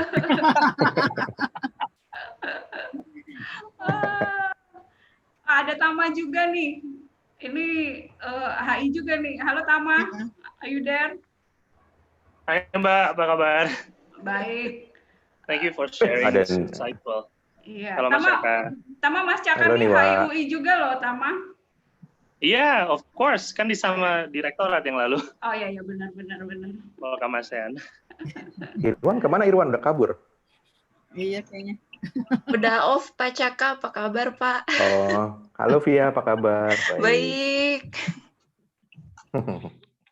Lama nih Bayun. udah nggak ketemu ya. Mana Mbak Riris tadi diskusinya? Makasih banget ya. Aku nggak nyangka tanggapannya positif banget. Aku senang banget dari berbagai perspektif gitu. Dan aku senang mereka semuanya langsung bisa paham kan point of view-ku dan apa yang aku coba untuk argue gitu. Hopefully sih hopefully ya benar-benar bisa bermanfaat gitu. Dan tadi tuh yang semua input itu bahwa harus lebih banyak nuansa, harus lebih banyak when segala macam, itu aku udah sadar banget sih. Ketika kita melakukan penelitian secara kualitatif, apalagi secara bottom up kan mau nggak mau memang harus ada bagian-bagian, oh gue nggak mau lihat ini nih karena gue nggak punya datanya gitu kan. Jadi terbatas dengan itu. Which is aku senang karena itu terungkap di sini, karena berarti kan teman-teman ngelihat ada celah gitu, buat celah lain untuk penelitian lebih lanjut gitu kan. Kalau toh bukan aku, ya mungkin yang lainnya gitu. Karena memang itu tadi yang seperti maksudku nggak usah ngomong jauh-jauh ke sekarang gitu kan, dari ketika 5 tahun sesudahnya aja 2014 yang harusnya TOR di review aja Indonesia nggak show interest on it, berarti kan memang udah ada memang dinamika itu nggak bisa di-deny gitu kan. Kenapa tuh Pak Caka 2014 Indonesia nggak interest tuh buat, padahal udah bagus-bagus tuh. 2014 gue di mana ya? Iya, dia di situ. Ya kan, Pak Belum. Enggak, gue di Jenewa, Pak 2014 ya masih ada. Enggak, Pak di Jenewa. Oh, iya gitu. Tapi saya senang Mbak tadi responnya Dian, karena dia Jakarta Post dan dia itu selalu memang sangat simplify ya. Karena media itu biasanya maunya yang gampang-gampang aja kalau memberitakan gitu. Nah tadi dia ngomongin itu bahwa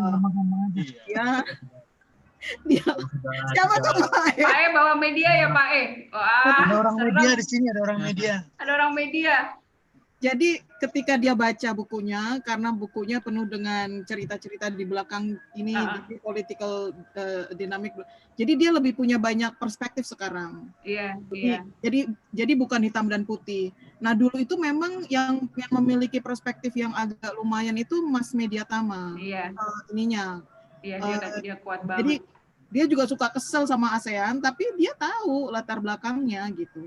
Jadi dia tuh nyari angle-nya tuh sangat agak lumayan lah, enak gitu. Nah, mudah-mudahan sih itu salah satu tujuan saya mengundang tentang Dian, supaya karena dia yang bertanggung jawab untuk international affairs, juga isu ASEAN, sehingga mudah-mudahan dia akan lebih punya perspektif yang lumayan ya. Karena dia kan melalui dialah informasi mengenai ASEAN tuh bisa ke publik. Gitu. Jadi tadi saya senang ketika dengar dia jadi banyak lebih tahu. Tercerahkan. Tujuan tercapai. Ya oke. Ya jadi tadi sukses lah ya. Perspektif berbeda.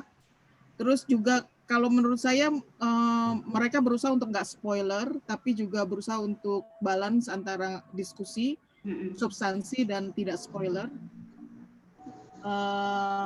Kayaknya mereka juga hati-hati tuh ngomongin chapter ini ngomongnya yang general gitu supaya lagi-lagi supaya orang tuh baca bukannya kemudian hanya dengerin Iya sih emang. aja. Tapi ya aku nggak nyalain juga loh, orang mahal banget ya bukunya ya, gimana ya? Apa namanya supaya sementara supaya benar-benar bisa kemana-mana gitu loh. Kan percuma gitu, aku nulis terus akhirnya yang baca elitis, terus akhirnya cuma dikritisasi sama penulis barat tanpa memahami konteksnya karena mereka yang punya duit buat beli kan gitu kan. Itu aja buku yang aku punya itu sebenarnya aku mencuri dari perpustakaan Warwick.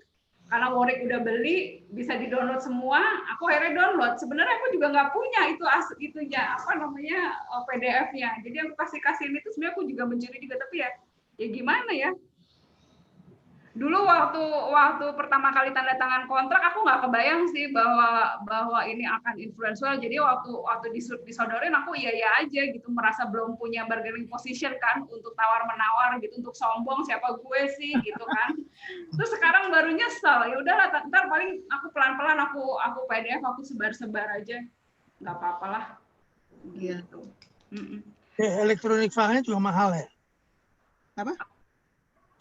Electronic versionnya. Electronic versionnya mereka jual per chapter, satu chapternya 27 euro Pak. Wow. Satu chapter. Terus kalau satu buku itu 87 euro apa kalau nggak salah? 67 pound sterling. 67 pound sterling. 80-an euro. Iya. Gitu. 1 juta. Perpustakaan itu suruh beli. Iya, makanya Warwick kan langsung aku ajak-ajak suruh beli dan dia langsung beli. Ternyata dia dapat akses satu buku gitu kan. Kadang-kadang ada juga yang aksesnya per chapter kan. Dapat akses satu buku dan ngebolehin. Mungkin aku waktu itu juga sebagai dosen ya, ngedownloadnya boleh dapat ngedownload satu buku gitu. Gitu, yowes. Aku pamit ya, mau nganter anak-anak sholat Jumat. Maaf banget. Terima kasih Mbak Yun. Terima kasih Pak E, nyempetin datang. Sampai ketemu. Kita mesti benar-benar ngopi nih Pak E. Sampai ketemu ngopi ya. Ngopi, Citos. Makasih, Caka, Tama. Thank you so much. Yuk. Pamit dulu ya. Gue juga pamit ya. Gimana kita Pak Caka? Ya gue ditunggu Pak E. Lo ditunggu lo, Inilah.